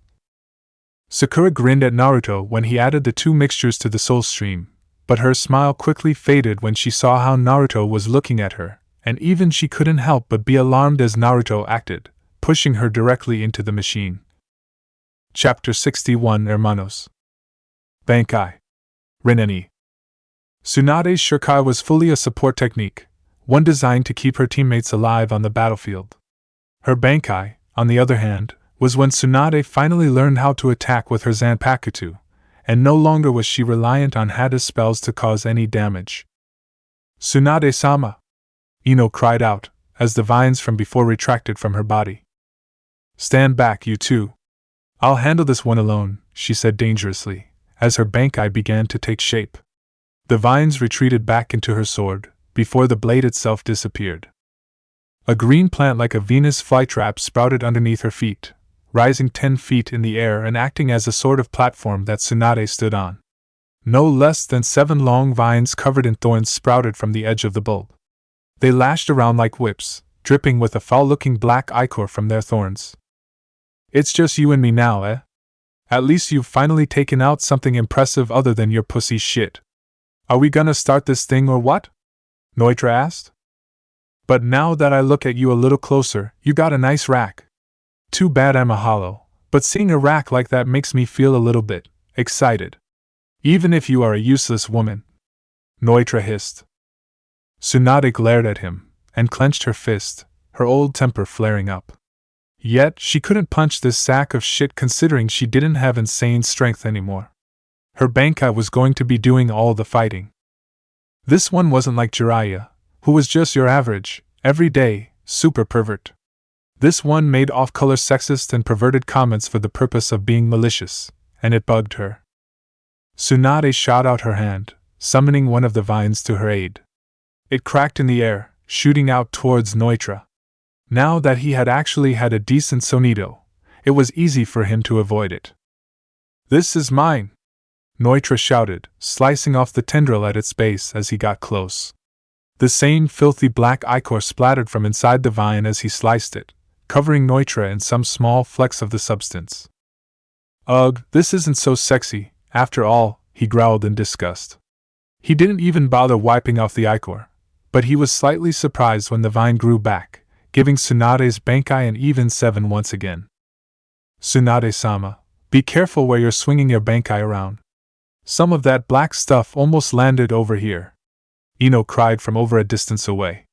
Tsunade ignored her. Nnoitra clanged his blades together once again, but Tsunade's Bankai was now beginning to move. It picked itself up off the ground and walked over to him as if the vines were legs, but luckily for him it wasn't very fast. The fuck? That thing's mobile too, he growled, jumping out of the way of a vine that impacted the ground and slicing the thing off. Once again, filthy black ichor spewed forth, but this time none of it landed on Nnoitra. Tsunade wasn't going to give him much of a chance to recover, as all of a sudden the 7 vines began twirling around the base of a plant in a swirling vortex, even as the animated plant began to move. So, that thing can spin too? Too bad you're still a weak-ass bitch who won't even fight me herself. Nnoitra sneered, pointing his 2 blades together as he glowed with golden Ryatsu. Assassino. A short chain was visible, connecting the 2 blades to the small holes in Nnoitra's wrists. With a grunt, he hefted the connected blades outward, throwing it at Tsunade's Bankai. They spiraled through the air, glowing with Ryatsu, and Tsunade got the impression that the Ryatsu added nearly 2 feet of reach onto those things. Like a puppet master, Nnoitra crossed the 2 flying blades together, before he jerked the right blade around the Bankai, lopping off several of the spinning vines, while he controlled the left one to attack the middle. The blade cut through the plant matter as if it were a knife through butter, cutting Tsunade's Bankai almost cleanly in half. The top platform that Tsunade was resting upon shot into the air, but it was still connected by a few plant fibers to the bottom. A wave of black ichor was spilling out, leaving a puddle near the base of the Bankai. Ack! Split apart, Rin-ni! Tsunade shouted, as the base of the plant completely detached itself from the upper portion, allowing Tsunade to levitate in the air with her Ryatsu alone. The 7 vines continued to stay at the base of the Bankai, but several more were sprouting from the levitating end that Tsunade was currently perched on. Nnoitra's twin sides pulled back toward him promptly after they were finished cutting the plant into ribbons. And yet, he was getting very annoyed because it seemed like Tsunade had actually entered another, stronger state of her Bankai after he had cut it. He blocked a quick strike from Tsunade's Bankai, before he disappeared with a quick sonido. Tsunade-sama, watch out! Kiba called from over where he and Ino were standing. Tsunade's eyes snapped open as the Sexta Espada appeared in midair, with 2 sides ready to close in and cut her in half. Tsunade raised her hand calmly when she saw Nnoitra coming at her, erecting a barrier of vines dripping with the same sticky black ichor to protect herself from Nnoitra's attacks. The Sexta could still see her though. The barrier was made of a strangely translucent plant material, and the Errenkar saw how small vines connected to Tsunade's face and body, as if they were strange parasites.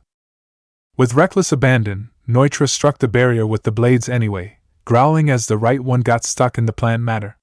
The black ichor leaked out and acted like a sort of superglue, and Nnoitra found he couldn't pull himself out. I wouldn't struggle. That substance could bind the strongest Minos Grande.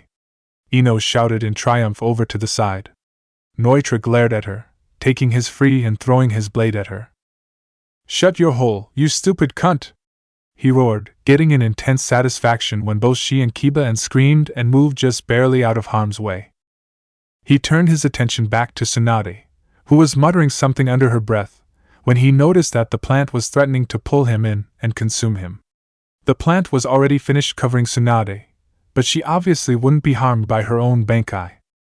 She was still mumbling to herself underneath the cover of plants, but when her eyes snapped open, Nnoitra could actually hear her speak clearly at him.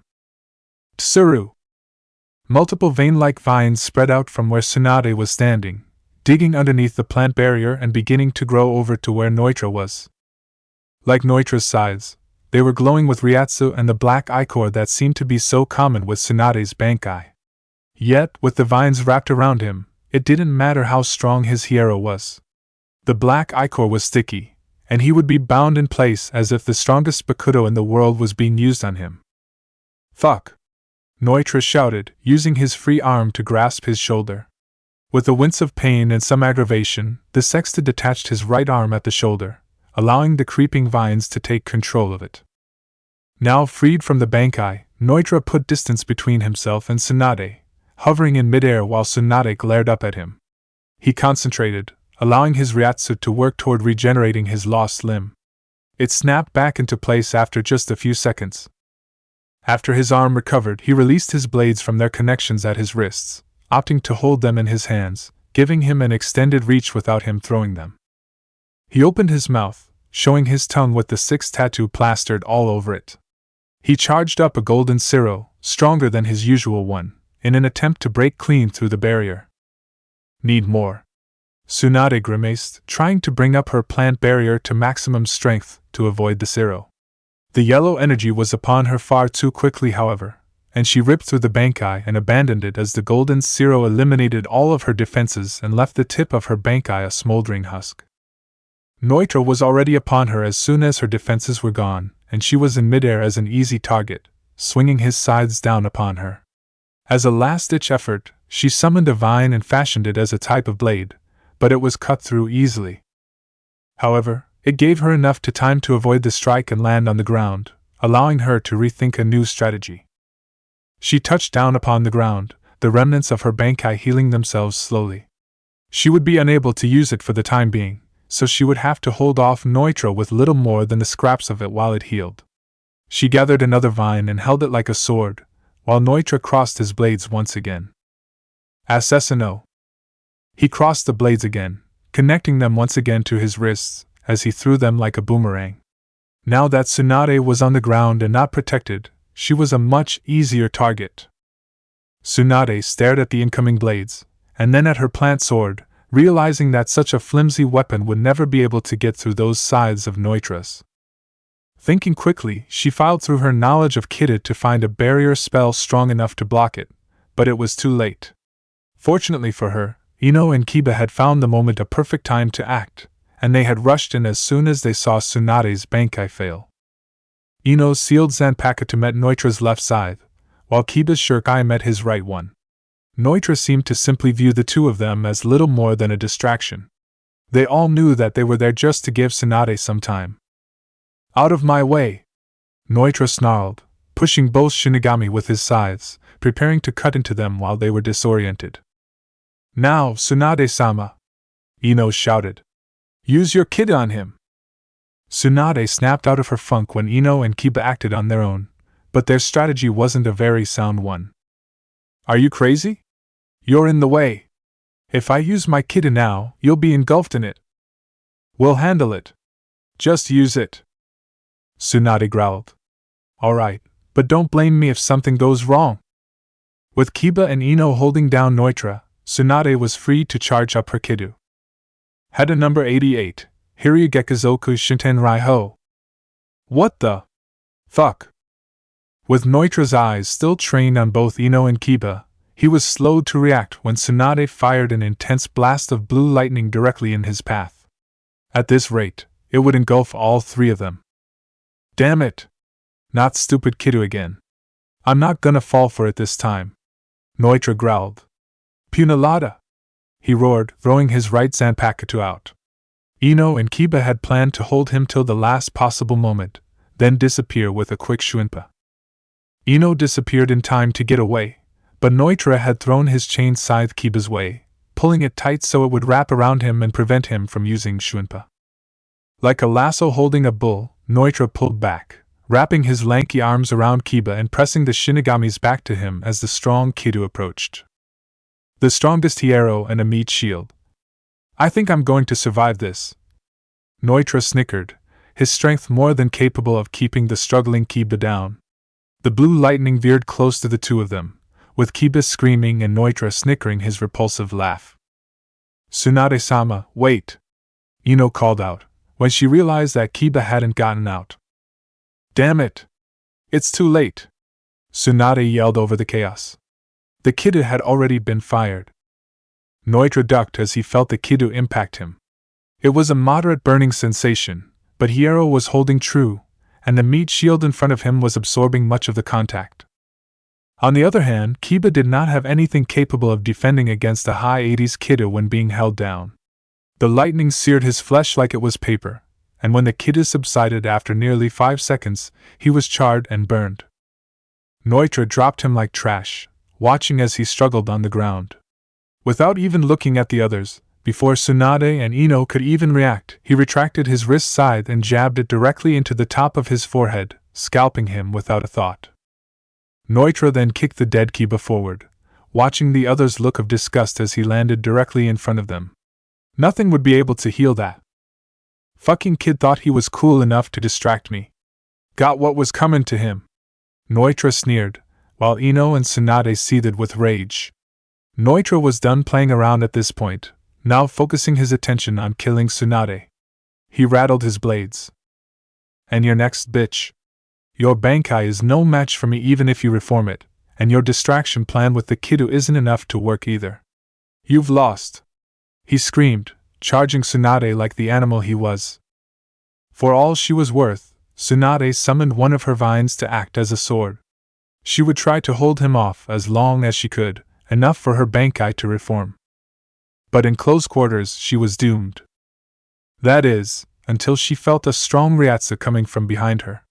Multiple hollows that were giving them a wide berth suddenly suffered from intense slash marks all over their bodies. Someone was carving a path to them. Looks like I finally found my way here, a distinctly human-like voice called out. It was so hard to find you in this mess. A figure stepped out into the clearing, and Tsunade's eyes widened. Who in the fuck are you? Nnoitra asked. Before I answer that, would you mind backing off of my student? A short old man was walking up to the lanky Nnoitra, and the mantis Arrancar growled at him. There was something he didn't like about the old man, though it was rare for Nnoitra to not dislike something. The fact that the old man had his Zanpakuto drawn already as a challenge didn't help either. Sarutobi-sensei, Tsunade called out. Grimmjow wiped the blood from his claws on the ground, and growled. A massive ball of acid was hurtling towards him, and he sped away from it without a second thought, even as it crashed into the ground and began dissolving it. Not like I'm gonna let you get away. Niji, check up on Shikamaru, Jiraiya roared. More acid materialized from his conductor's baton, while Grimmjow was still speeding away with Sonito. However, some of the leftover acid from the previous attack had risen up from the ground, and had resumed surging toward Grimmjow. The Septima was even more agile and quick than he was before, and it wasn't like he was particularly slow before he activated his second release. Jiraiya's Shunpa couldn't even compare to the speed that this Arrancar was moving at, so if they wanted to win, he would have to be creative. Here he comes, Jiraiya thought to himself, as Grimmjow flashed into existence right in front of him. The acid was still behind them, and as Jiraiya could see, it was in the Arrancar's blind spot. He blocked a paw that was trying to hit him in the face, before Grimmjow spun around and tried to slash at him. Fortunately for him, Jiraiya seemed to be stronger in the physical sense, even though his speed couldn't match up. Come on, Jiraiya thought, bringing his conductor's baton backwards as a giant tidal wave of acid flowed back towards the fighting pair. With his baton still swinging, he covered himself in the acid, which was set up so it wouldn't harm him, creating a liquid shield of the substance. Grimmjow had been reeling back his right arm for an attack, but the animalistic Arrancar gave pause when he witnessed both the shielded Jiraiya in front of him and the wave of acid behind him. With an angry growl, Grimmjow pointed both of his paws at the shielded Jiraiya. So, I just can't touch you physically now. I can handle that. Slots opened up on his sharp claws, and in his second state Jiraiya realized that those elbow darts of his were in fact no longer carried at the elbow. Grimmjow fired his darts, the release rate being much quicker than in his first state. Jiraiya leapt away to the side, the shield of acid following him wherever he went. The only thing the barrier would do is prevent Grimmjow from touching him. If any of those darts hit him, the shield would not be able to protect him from harm. He was able to fire 10 of them at once now, and the darts reloaded at a much faster rate. Jiraiya had to keep moving now, he saw the outright craters that those darts made. The wave of acid crashed down where Grimmjow was standing, eating away at the ground as it approached him. Yet Grimmjow was in the air now, dropping darts down on Jiraiya like a bombardment from a plane. Jiraiya-sama, Shikamaru is dead. Our worst fears have been confirmed, Niji said from over where Shikamaru's body lay. Niji had flipped him over and shut his eyes as a sign of respect, but both of their lives were in serious danger with Septima Espada still alive. Shit! Naruto's really turned bad, hasn't he? Directly or indirectly causing the deaths of people he used to care about. Jiraiya grunted. Niji's face darkened. What do we do, Jiraiya-sama? Niji asked, looking to the more experienced man. We have to keep fighting. It doesn't matter that Shikamaru is dead now, as much as I hate to say it. Naruto is still out there and Soul Society is still in danger. We may have to lay down our lives as Shinigami. I was hoping that wouldn't have to be the case. Then again, I was more asking how we defeat our opponent. Kid, I want to ask you the same question. Jiraiya chuckled, throwing his conductor's baton into the air. Grimmjow was watching the entire display on edge. Jiro. The ground rumbled for a moment, and Grimmjow fired an elbow dart at Jiraiya. The former Toad Sage avoided it easily, and kept his stance as he guided 5 identical geysers of acid from within the ground. Like arrows heading toward their small target, they shot at Grimmjow, and the errand car was able to show off more of his expert agility to avoid them all. The geysers had been dodged, allowing Grimmjow to come to no harm. And at this point, it was the Septima's turn to go on the offensive. Blue Ryatsu formed in his claws, though he was not preparing for his Descaron. Predator Blanco. 5 tiny blips of blue Ryatsu were cast off from each of his claws, falling down towards Jiraiya. Several of them veered off and landed in the pools of acid left behind, but 3 of the tiny dots found their way to Jiraiya. When Grimmjow snapped his fingers, they exploded into pure white Ryoryoku. Jiraiya winced, though he wasn't fooled by their seemingly harmless appearance coming in. It was more like it was difficult to move while the acid was shielding him. His Shuinpo was inactive with the shield up, so he was forced to take some moderate damage as the explosions burned him. Grimmjow laughed when he saw Jiraiya injured, but he seemed to be happier about the fact that it displaced the acid shield that he had up. Shinigami! Grimmjow chanted as he dove at Jiraiya, who now had an unprotected area right over his chest. Now that Jiraiya was limited in movement with a faulty shield, it was the perfect time to press the attack. Jiraiya-sama! Niji cried, trying to hurry over to help Jiraiya when he realized that Grimmjow was headed straight for him. However, Grimmjow far outclassed Niji in terms of speed, and the Hyuga was rendered as only being able to watch as Grimmjow stabbed his claws straight into the unprotected spot on Jiraiya's body. Ah! Grimmjow sighed in pleasure as he felt his claws penetrate Jiraiya's body, before he felt his wrist get grabbed by a large hand, holding the Septima in place. The acid scalded his skin, the digestive fluid of a toad's stomach eating away at his Aaronkar armor. It chipped away like bone fragments on the wind, but if it were an arm versus killing his opponent, Grimmjow wasn't sure what he would take. Shit, he's trying to engulf me in that acid, Grimmjow thought, as he saw Jiraiya make some strange movements, like he was thrusting forward. The wounded Shinigami was bleeding heavily, but he didn't seem to be impaired to the point where he was down for the count. Jiraiya was panting at this point, but he kept a firm grip on Grimmjow's right arm, even adding his second arm to grab him around the elbow. Stupid old geezer. I know just the technique to deal with you. Grimmjow sneered at him, charging up more Ryoryoku into his sharp claws. It wasn't the Predator Blanco, however. Descaron. The 5 claws of light extended from Grimmjow's claws as he struck, slashing Jiraiya across the chest and giving him heavy wounds. That was enough for him to relinquish his hold on Grimmjow, and when he was released, the Aaronkar immediately put distance between himself and the former Toad Sage, opting to attack with Descaron. Niji attacked, Kinori at the ready, but he Zanpakuto clattered against Grimmjow's sharp claws, before he used his now free arm to form to slash a second Descaron into existence, giving him 10 long claws of blue Ryatsu. Kinori was promptly severed by the stronger technique, the tips of all 5 blades being cut off a couple inches past the tips. The 5-pronged trident was reduced to nothing more than a blunt spear. Grimmjow then kicked Niji in the stomach, sending him flying back several meters. Now I can get on with it," Grimmjow said, now that Niji's weapon was incapacitated. His other Descaron had broken off, but he formed another one easily when he brought his claws together and shaped a full one, now at full strength. Jiraiya was standing a ways away, his acid shield having fully recovered. He was now deep in concentration, trying his best to will his weaponized acid to do his bidding, even when he was so heavily injured. The time for chit-chat was over. A moment later, and all of it rose from the ground, and within his shield, the conductor's baton flashing to and fro as it rose into a tidal wave of acid, much bigger than the first wave he summoned. "Damn it!" Grimmjow roared, throwing out all his Descaron toward Jiraiya with all the force he could muster. He met the wave of acid head-on, leaping into the air along with his Descaron. And then, it engulfed the Septima, and Jiraiya collapsed to one knee.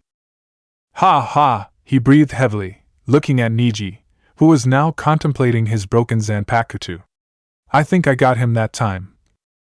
The Hyuga was forced to look as 5 blue claws of light emerged from the center of the wave, too fast for the wounded Jiraiya to react to. They pierced his body easily, dragging him back many feet as he was impaled upon them. They burned his flesh, and he tried to dislodge them, but the captain of the 9th Division got them off too late, his Haori now stained with blood as the Descaron stopped moving, and he fell into the dirt. "Jiraiya-sama!" Niji called out. The tidal wave dispersed, and Niji saw what had happened. Grimmjow had emerged from within the center of it all. His body was slightly worn and eaten away by the acid, but he looked more alive than ever. He flashed over to Jiraiya, the critically wounded captain just able to look up at him. His conductor's baton had fallen off to the side, and his right arm shakily but futilely tried to reach for it. Grimmjow grinned a psychotic grin as his mask chipped away. Jiraiya lay defeated at the Septima's hands, and Grimmjow smashed his foot into Jiraiya's chest, preventing him from moving and pinning him to the ground. He charged up a blue Siro in one hand, and Jiraiya watched as Grimmjow pointed it at where his head was. It was point blank, and Grimmjow would not miss. Images of Naruto flashed into his mind at the last second, remembering the old student that he once had. He had only seen Naruto for just a few moments as he was now, but it seemed that no matter what he did, the image of the new Naruto wouldn't go away. "Minato. I'm sorry." Grimmjow fired the Siro. At this point, Ichigo was far more like a hollow than he was a Shinigami. It was clear that he had made the jump to controlling his hollow powers even further while he was in Hueco Mundo. Even coming close to the form he was in now a decade ago was a big no-no on his part, but now, he could do it without losing himself. Everything from his neck to his kneecaps was covered in hollow armor. He had used this hollow form before, back in Lost Noches, but he couldn't even control it then. But he wasn't concerned about his opponent at the moment. Rather, the thick stream of Riryoku rising from the very ceiling of the Greater Palace was a cause for concern, especially when it opened a hole in the sky. Ulquiorra noticed it as well. "Looks like he finally did it.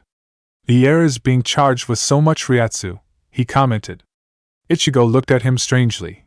The Aaronkar was still so calm. "You guys, what the hell were you doing?" Ichigo asked, even as his mask was starting to warp. He was one stage away from the complete hollow form, but that was something he would prefer not to use. "Me? Nothing. It is the job of both myself and the other Espada to pick off threats such as you so Naruto himself can reach the Soul King. What you are seeing is his doing, and the realization of his master plan. You need not concern yourself with it. Instead, focus your attention on me," he explained, gripping his green lance like a life support. Then he threw it. Ichigo seemed to be unprepared for an assault like that, but he responded in kind with his signature Getsuga Tenzo, which met the Luz de la Luna midway and dematerialized it. Ulquiorra had already materialized another 2, one for each hand, while Ichigo had wrapped his blade in the Getsuga Tenzo. It's stronger than before. The more he becomes a hollow, the stronger that attack gets. It's not just that technique either. His speed and physical strength is increasing as well. Yet the holes in his fighting style are primarily the same. The Segunda shot out with both lances, clashing one of them against Ichigo's Getsuga Tenzo-empowered blade. While it shattered almost immediately against it, he used the time in between to wrap his remaining one around Ichigo's head in preparation for the kill, while simultaneously forming another one in his other hand.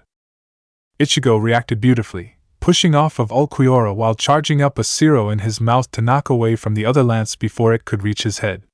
The attack exploded on the bridge a while away in a shower of green and red, while Ulquiorra primed the third and final Luz de la Luna to impale Ichigo through the stomach.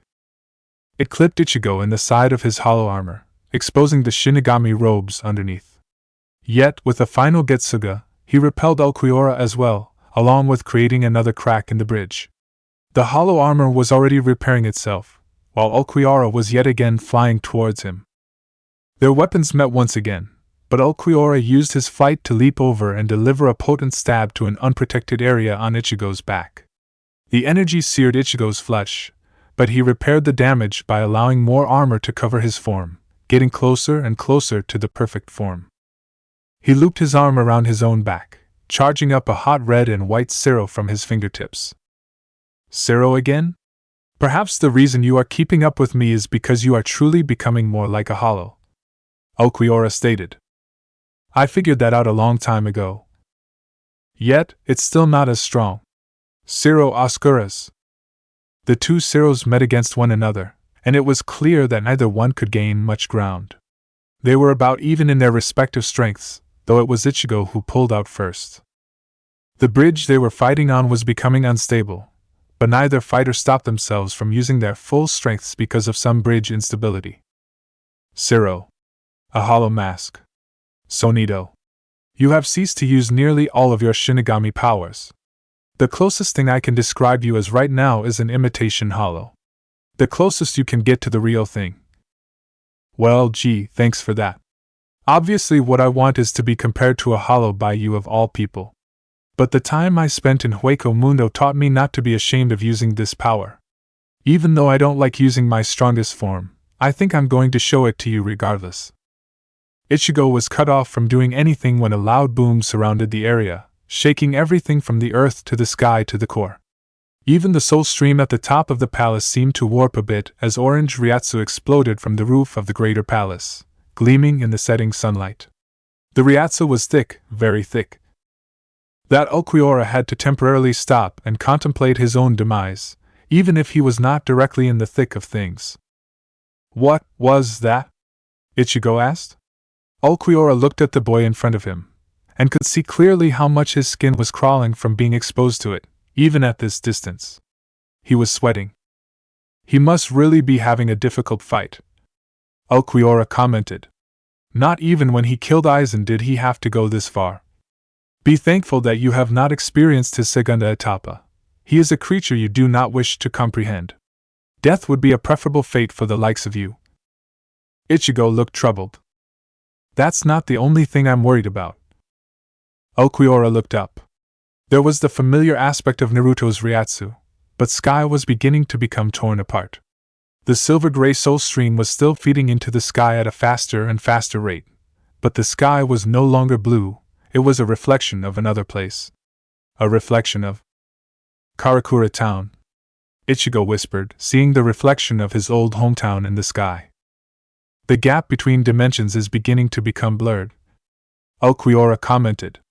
Ichigo stared at him as if he were crazy, but he was still perturbed by the appearance of his hometown in the sky, even if it was just a reflection. Or was it a reflection? What do you wish to do, Kurosaki Ichigo? Are you in a hurry? Will you show me your true hollow form? Ichigo's mask was already beginning to change. Yeah. I don't know what's going on, but I have to stop it. Taking on my strongest hollow form is the quickest and easiest way to defeat you. I must reach Naruto immediately. The black and red Ryatsu had reached a peak within Ichigo at this point, and his mask was the first change that happened. In addition to that, the hollow armor spread down from his kneecaps to his feet, covering his Shinigami body from head to toe in hollow-based armor. His hair began to grow longer until it was a long orange mane, and two horns jutted out from his mask and framed his face. At that moment, two things happened. 1. Ichigo's Ryatsu skyrocketed from its already high state, mixing in with the strong Ryatsu that was already mingling in the air. Second, the normally abrasive and talkative Shinigami fell silent. Not even a peep was heard from Ichigo's masked face at this point, and frankly, Ulquiorra didn't really care. So that's it.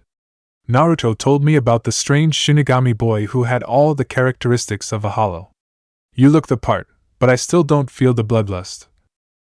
Ichigo still didn't say anything, even though it was clear he was still very much in control of himself and understood fully what Ulquiorra said. In this hollow form, he just didn't talk much. The bridge is beginning to give out. I hope you realize that such a thing would only inconvenience you, Ulquiorra said, flapping his big black wings. Ichigo didn't seem to care, pointing his sword at Ulquiorra. The wind in Ryatsu was already beginning to pick up. Ichigo let loose with a casual slice vertically, like he wasn't even trying to hit Ulquiorra. Yet the force from the strike was strong enough to put another gash in the bridge, and if it had hit Ulquiorra, it most likely would have severed a wing with just the wind alone. But perhaps you have the necessary skills regardless, Ulquiorra commented, rescinding his previous statement. While he monologued, he dimly became aware of the body pressing up behind him, cold hollow mask digging into his wings. What? When did he get behind me? Ulquiorra asked himself, before he found himself staring at the wrong end of a black blade. He folded his wing, just barely avoiding the stab, before throwing one of his lances to offset the next slash. His regenerative powers were not particularly at their strongest while he was in his first release, so he had to tread lightly. He managed to block the blade with his energy lance, but the force from Ichigo's swing was so strong that the luz rippled and then went out. It wasn't exactly heartbreaking though, as Ulquiorra quickly summoned another two. The problem therein lied when Ichigo used the time necessary for Ulquiorra to create another lance to charge up a zero in the center of his horns. Ulquiorra allowed a rare look of surprise to enter his features, as he felt the sheer strength of the Ryatsu being emitted. Ulquiorra flapped his wings harder, bringing himself to a halt in midair. An attack like this would damage the bridge, but he didn't know if it was able to overpower him. Then, Ichigo released the zero, just as Ulquiorra charged up his own zero Oscuras to deflect it. The result was the white-hot zero of the Ichigo easily overpowering the dark zero of Ulquiorra, resulting in a massive explosion that shook the bridge to its core. Zero Oscuras is no good. What is going on? His hollow powers are off the charts. Just a normal zero was able to completely nullify the specialized zero Oscuras. Maybe I should. Ulquiorra trailed off, as he saw the entrance to the Greater Soul Palace ahead. When he looked behind him, he saw Ichigo standing on the bridge below, calmly calculating his next move. He was waiting for Ulquiorra, personally. But it wasn't Ichigo that Ulquiorra was concerned about. Two figures were covering the distance to him quickly, running around the collapsing bridge. More Shinigami. I wonder if I should bait Kurosaki Ichigo, and to take the chance with some of my stronger attacks. Ulquiorra thought. The bridge may now be unstable, but with his wings. Wait a second, he has not shown the ability to levitate on air in this form yet, but it would be foolish to assume he did not have the ability. But the aerial advantage should not fall to him either way, Ulquiorra commented. Very well. Kurosaki Ichigo. You have proven beyond the shadow of a doubt that you are a hollow. Ridiculous as it may be, your power speaks for itself. Consider yourself worthy to view this form. Only those who know true despair, the hollows, will be able to understand just what I'm about to show you. Ulquiorra. Ichigo finally muttered, his voice coming out of his mask like a guttural echo, a warped perversion of his normal voice. A thick deep green and black Ryatsu surrounded Ulquiorra like it was molasses, engulfing his form-fitting body and warping it into something even more different. Naruto knew that Sakura was as loony a being as he was, and that she wouldn't be surprised by anything. But the way she fell into the soul stream with the look of shock on her face told him that she didn't really see this coming. Though to be more logical, she probably didn't see it coming that soon. The two in front of him were royal guards. Sakura likely figured that he valued his life more than his hatred of her, so they would band together to defeat Akane and Taiki. Like I'd ever get beaten by these losers. He had his back turned to them, but the very minute sound of movement started told him everything he needed to know. As Sakura was assimilated into the soul stream and her body disappeared, Naruto placed a hand on the hilt of his sword without hesitation. He saw his reflection in the steel of the cutlass, and the reflection of his apparent sister in his blind spot, her own Zanpakuto, a viciously long odachi with a red hilt drawn. With a quick sonito, he turned the tables on her, appearing in her blind spot in preparation for a stabbing motion. But Akane was prepared for that, and she had already altered the course of her blade in mid-shunpa, nearly stabbing Naruto straight through the jugular on the redirection of her blade. He had blocked it with his own. HRGGH. Naruto growled, the blade hovering just a few inches away from his face. Judging by the Ryatsu coating that thing, his hero wouldn't have been able to hold up from the deadly strike. Enough chatter. As a threat to the livelihood of Soul Society, you will execute it on the spot, Uzumaki Naruto. The machine you have activated will be shut down. I swear I will not allow you to succeed in your plan, Akane shouted. Pretty talk, Naruto said, pulling their blades apart. But why did you just stand around when I killed the Soul King? Did it really take him dying for you to finally disobey an order from him? Naruto sneered, laughing uproariously. The Soul King's orders are absolute, Akane stated, before she pressed the offensive. She unleashed a flurry of quick jabs, to which Naruto backpedaled hastily while blocking every one of them. She followed up with a wide swing to try and knock him off his feet, but the Primera responded in turn with a quick jab of his own to knock her wind up out of sync. Naruto grinned and turned his blade over, but a flash of light caught his eye, and he instinctively covered his face with his arms as an explosion of smoke and green Ryatsu appeared right where he was standing. A level 70 Hado without even uttering a single word? Naruto thought to himself. His hero absorbed most of the damage, but he glanced out of the smoke to see Taiki smirking at him, not even having drawn his own sword yet. A flash of substance, and Naruto pulled his arm up as it was lightly scratched from wrist to elbow by a blade. A few droplets of blood leaked from the wound, but Naruto shrugged it off. The kiddo was a distraction, but Taiki's sister couldn't deal much damage in the follow-up. These cramped quarters are getting on my nerves, Naruto growled, before he heard a clatter of steel. Taiki had drawn his own Zanpakuto from his sheath, a skinny katana that was much smaller than his sister's odachi. He wasn't wasting any time, as held the sword parallel to his body. Uphold, Raisin Bashira. The katana began to morph right in front of Naruto's eyes, as it took on the shape of a pitch-black club made of the darkest steel. Naruto was unimpressed. It looked like an oversized baseball bat with a flat top. Is that it? Naruto asked, blocking a strike from Akane behind him. Taiki merely smirked, getting in front of Naruto and buffeting him with the club. Naruto winced, but otherwise did not move back an inch. Some slight blood leaked from his mouth, but what was more important was what was happening to Taiki's Zanpakuto. A small one had been engraved onto the side of the black metal, and it began to glow with his Ryatsu. If anyone expected Taiki to give a great monologue on how his shurikai worked, they would be let down. Instead, he swung it forward, apparently not even trying to hit Naruto. The errand car was confused, until he began to see a large purple box enclose itself around him. Shit! Siro!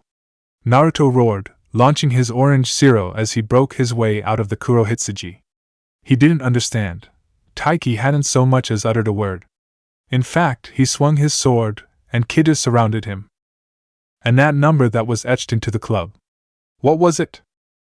His shurikai is making his kiddos stronger. The more hits he scores, the more effectively he is able to cast it. I'm willing to bet that thing is a conductor for it too. Maybe.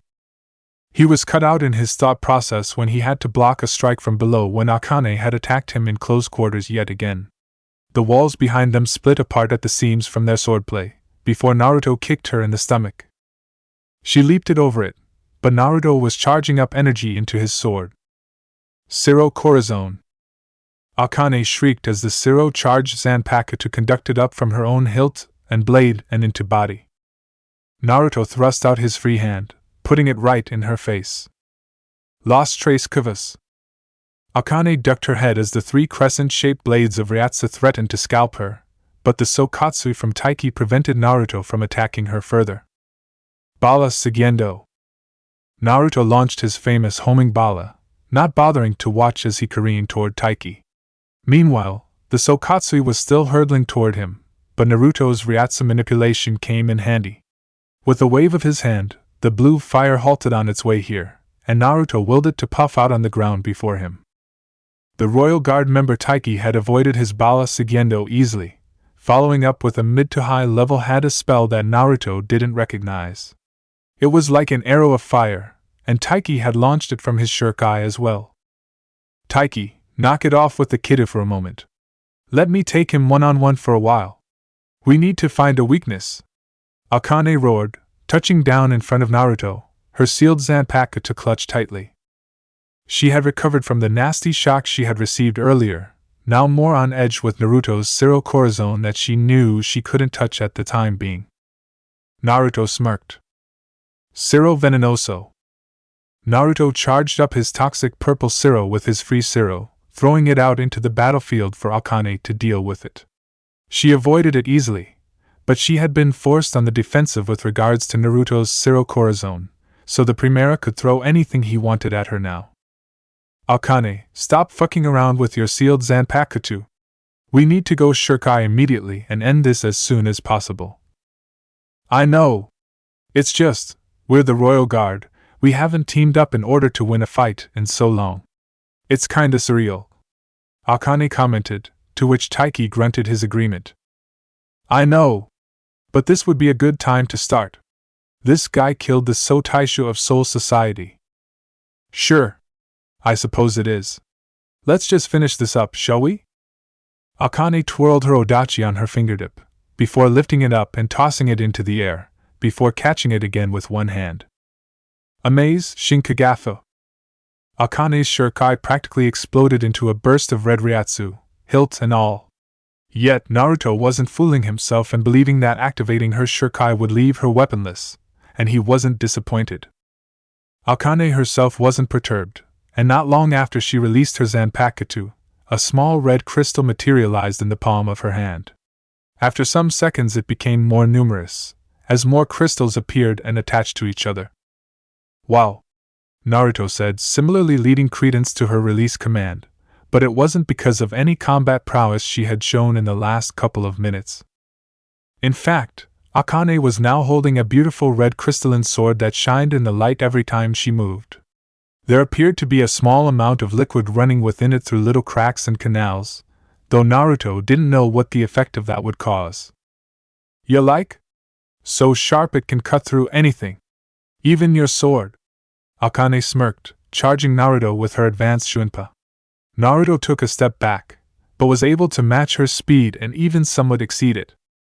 What he was more surprised by was when he clanged his sealed Zanpakuto against Akane's crystal sword, watching as the metal began to get sliced by the sharper weapon. He had used up all of his Zero Corazon, which meant that the bare blade was no match for the crystal one. Damn it! Naruto growled, pulling away as Akane pressed the offensive. Bala Ryo! He roared, throwing a few lasers her way, which were promptly reflected back.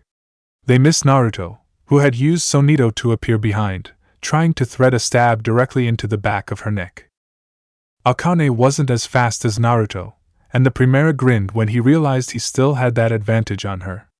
She turned at the last moment, putting up her sword to block as she gained a slight scratch on the back of her neck. Zero Corazon. With the charged Zero in his sword, Naruto attempted to see if he could bypass Akane's crystal shuriken. To his delight, Akane was once again shocked by the concentrated Zero sword, but before he could press the offensive, he felt his hierro almost get broken by a strike to the back. He hadn't forgotten Taiki, who had clearly shown up to aid his sister.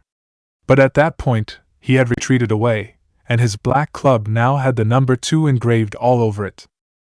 He seemed to be grasping their fighting styles at this point.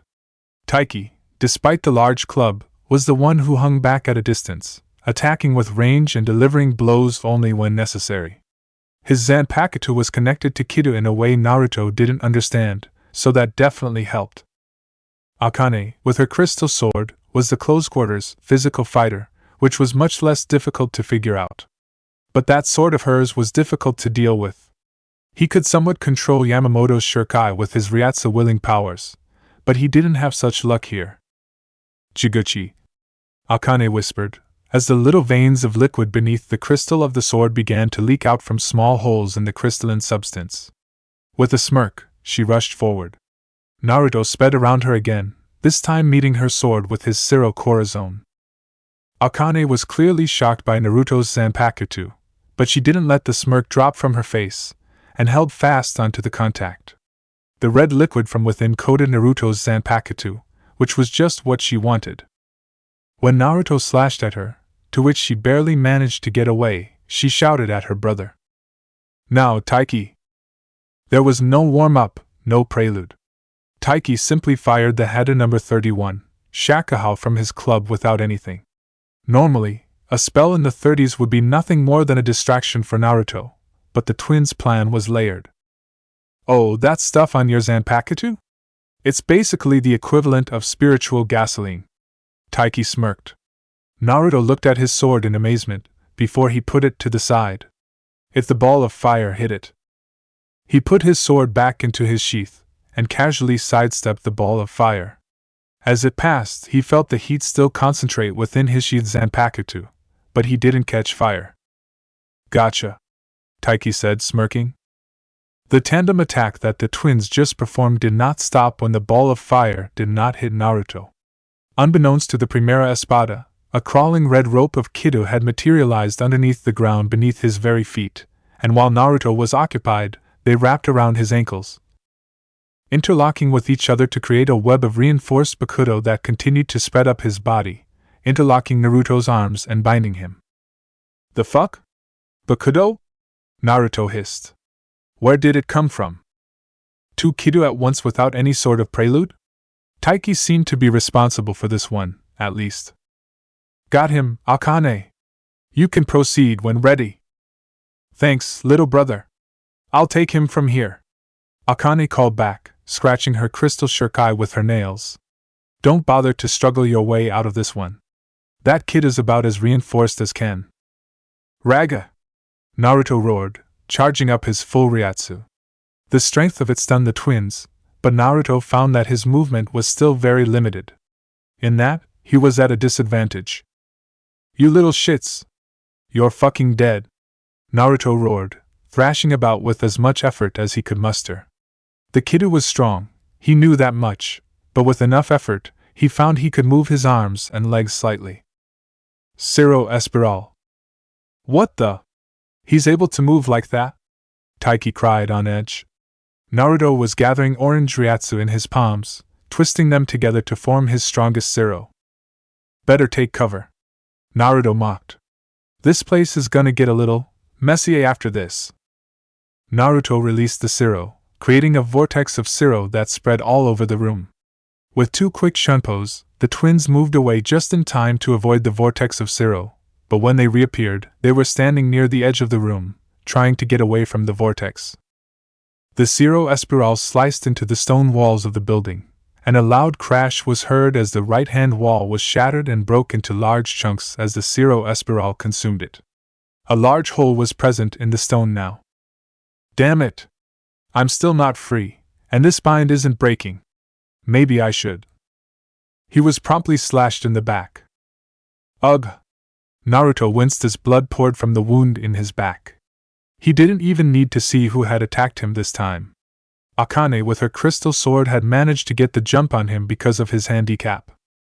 "I need more space," Naruto muttered, as the shadow of Akane fell over him immediately. He lifted his hand to fire a distraction Zero point blank at her, but her reflexes allowed her to avoid it easily. "You're not getting away!" Akane roared, as Naruto scrambled to his feet slowly and inched his way to the hole in the wall.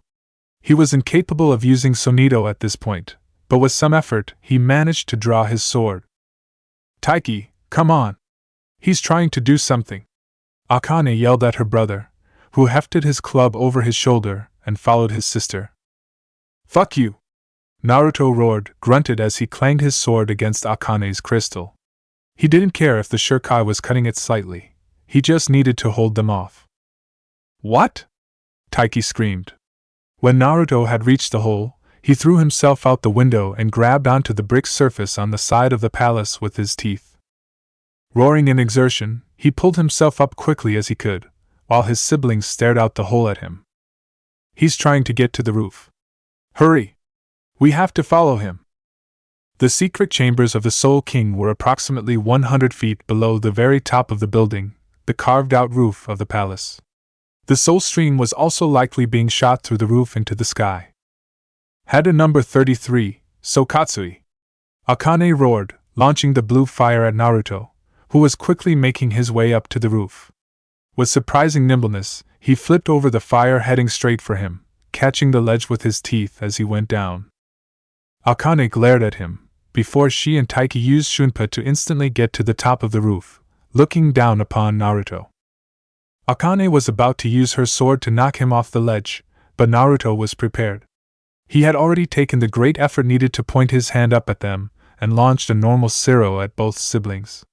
They were forced to duck underneath the beam, which allowed Naruto to swing himself over the ledge and land upon the extraordinarily wide roof. Yes. Ha ha! Naruto guffawed, bringing himself to his feet and staring down his two siblings. I can finally get on with it, he said in relief. His sword was still drawn. Like Akane thought, the soul stream was still directly behind them, shooting up into the sky. With that in mind, that wasn't the truly surprising thing. It's the city, Taiki said, mouth agape. A city in the sky. Not quite, Naruto said, looking at the image of Karakura town high in the sky. What you're seeing right now is a reflection of the human world within the sky that acts as a portal. However, don't let this news put you at ease, it means that the soul stream is linking the dimensions together now. You monster! Akane growled. Monster? Me? Let me tell you something, this entire place is repulsive. Souls passing on to this world and Shinigami? Give me a break! Considering the way that humans became hollows almost universally back in the old days, it seems that hollowification is actually the true afterlife here. Your soul society and Shinigami garbage is disgusting and unnatural, so in a way, maybe I'm actually doing the world good. Naruto thought out loud. Soul society is finished. Try to stop the soul stream, if you can. But now, your stupid little kid may be able to hold me, but I'm determined to kill you in the slowest, most painful way possible. He held his sword out, but the two siblings looked perplexed. What? You're wondering what I'm going to do now? Naruto began. Let me say, I've mellowed out a little bit over the years. I'm not as passionate as I once was. There was once a time when I would be screaming in insanity, attacking you with full force and laughing all the way. I'm not so energetic anymore, in this state, he said, grinning. He leveled the blade, allowing it to float in midair and glow with orange ryatsu. Be warned though. When I release my Zanpakuto, Naruto began, hitting the hilt of his Zanpakuto and allowing it to twirl around in midair. Akane and Taiki's eyes widened. Oh shit! Akane cursed. Everything goes back to the way it once was, he finished. Naruto grabbed the blade from its perch with deft agility, pulling it back and holding it at his side. Kill.